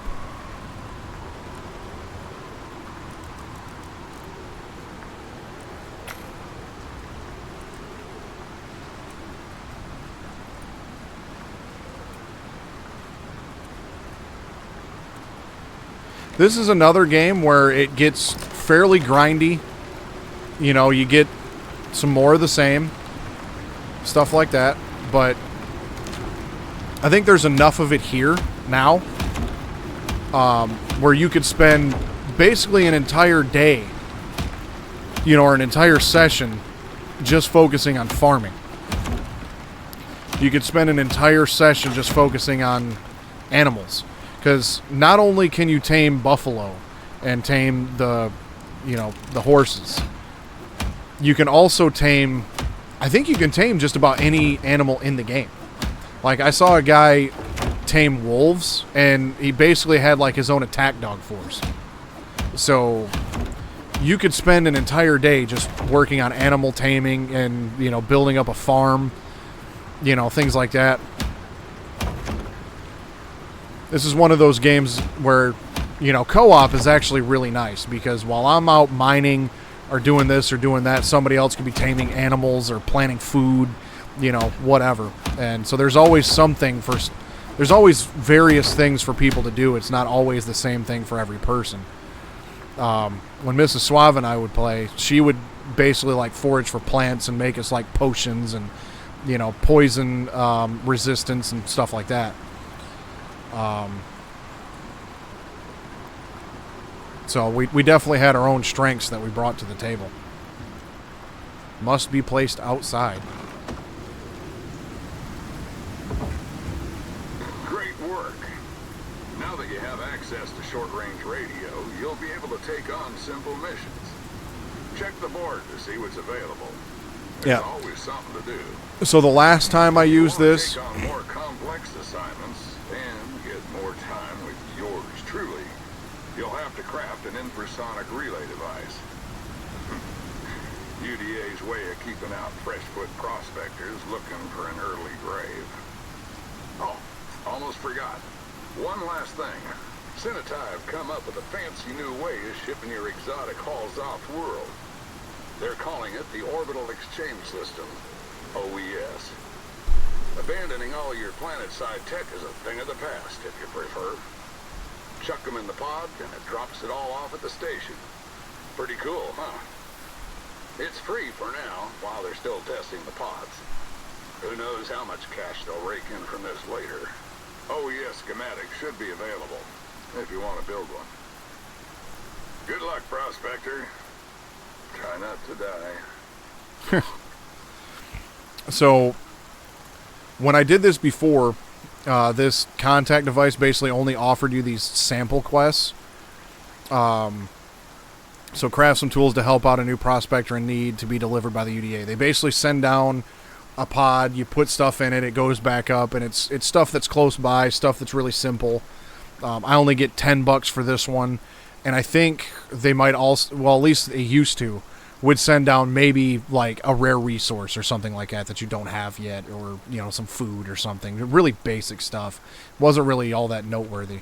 But this is the cool part. Long-form multi-stage missions which take place across the map. Rewards Ren is your dollars basically, and exotics depending on the operation. So this brings up the basically the mission screen that I was looking at the beginning of the stream, and so you'll see that like this one's marked off with an X because it's not an actual operation. So anything that's labeled an operation, I can do. Now, there were some of them that you had to upgrade in order to do. An infrasonic relay upgrade is required for communication to get this one. So the blue ones require me to upgrade this in order to take those on. But, so like, let's see, this one here, this pyramid construction. The Assembly are expanding their footprint on Icarus and looking for experienced people. They're getting ready to send advanced teams down, but they need places to stay or it's gonna be a real short trip. They gotta have the basics before they can drop their people in. You interested? And so considering this is all done in the open world, I'm assuming if I don't complete it in the 7 days, then I just failed the mission.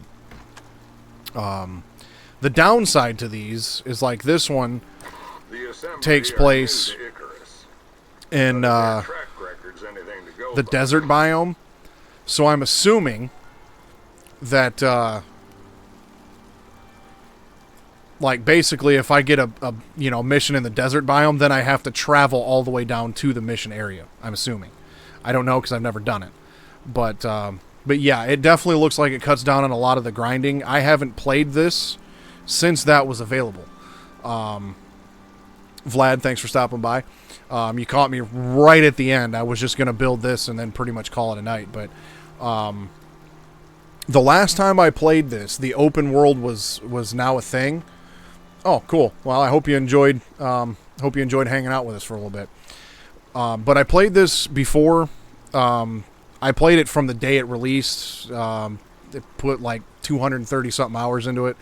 And by the time I basically stopped playing for an extended period, open world had just come out. And only the smaller like sample quests, the ones in the local area were available. So I had no clue until recently that you could actually do like the main missions. And right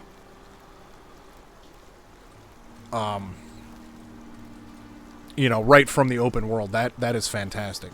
And well, cool. I'm glad you were able to figure out how to tame a buffalo by catching the stream. So that's pretty cool. Pinned in the chat, if you wish. I don't know if you're on Discord or not, but pinned in the chat is a link to the Grim Beardson Discord. It is a joint Discord server between myself and the Grim Gamer, who is my brother. We talk all things gaming in there and just really anything you want. And thank you for the follow. Much appreciated. But you can head over there if you wish, and you'll get notified when I go live, when Grim goes live, when we put up YouTube videos, things like that. There's places in there you can put your own stream links, YouTube links in there if you do that kind of stuff. It's a Discord server that him and I started for the both of us that we also want to extend to everybody else as well. It's by us for everybody. But let's see. At this point, let me look. I'm nearing 300 hours into this game. 282 hours. So I'm not sure how much you've played it, but if you have any questions at all, feel free to hop in the Grim Beardson Discord and ask away, and I will help in any way I can. But yeah, I'm gonna call it a night, and this week's stream is kind of up in the air. I also stream Wednesday nights. I start at about 11:30 on Wednesday nights, and there's a possibility I'll be doing this again Wednesday night. And there's also a possibility I might be playing something else Wednesday night. I'm going to wait. If I find out any other details throughout the week, I will post those in the Grim Beardson Discord, and I will try to update my Twitch schedule as early as possible. But there's a new game coming out Thursday that I've been quite interested in, and it's A Quiet Place: The Road Ahead.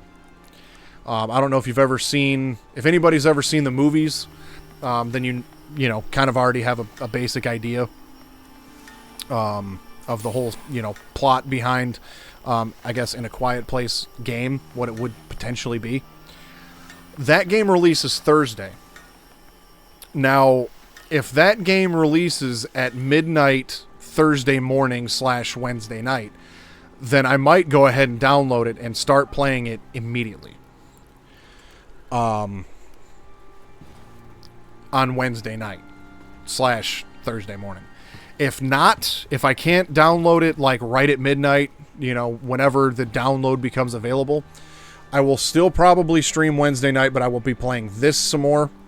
And then I will be starting A Quiet Place on Friday. Now, one thing to note, A Quiet Place, according to the developers, is a casual, single-player game that, according to them, should take about 8 to 10 hours to play through. So my streams usually are around 3.5 hours, between 2.5 and 3.5 hours, roughly. So that particular game there, I would imagine, would take me 2-3 streams tops, depending on how long they go. So once I finish that game, I may just come back to this. But I think it's probably a good possibility I'll be playing more of this Wednesday night. So hopefully, Vlad, I'll see you back. And Grim, thanks for hanging out. Shout out to Lurk, who jumped in right at the beginning. Hung out for a little bit. Shout out to Chase the Bass for his for resubscribing. Y'all are the real MVPs. I appreciate you all. And speaking of which, if you caught the intro song to the stream, or intro songs rather to the stream, then I've got one specifically for the viewers that will play as soon as I sign off here. So it's my way of thanking you. So if you're watching this on YouTube, I I might put this in a playlist. If I do, it'll be up there somewhere, but there will be a subscribe button up there too. But either way, everybody, thank you for stopping by. This has been fun, and we will continue this open world at some point later on. If I don't get back to this Wednesday, I will probably put this on schedule for after A Quiet Place. But A Quiet Place is probably only the second or third like new game this year that I've played on, that I'll be playing on stream, because everything else has been just games that I've already played. So I'm excited for something new and something fresh. But until next time, stay suave.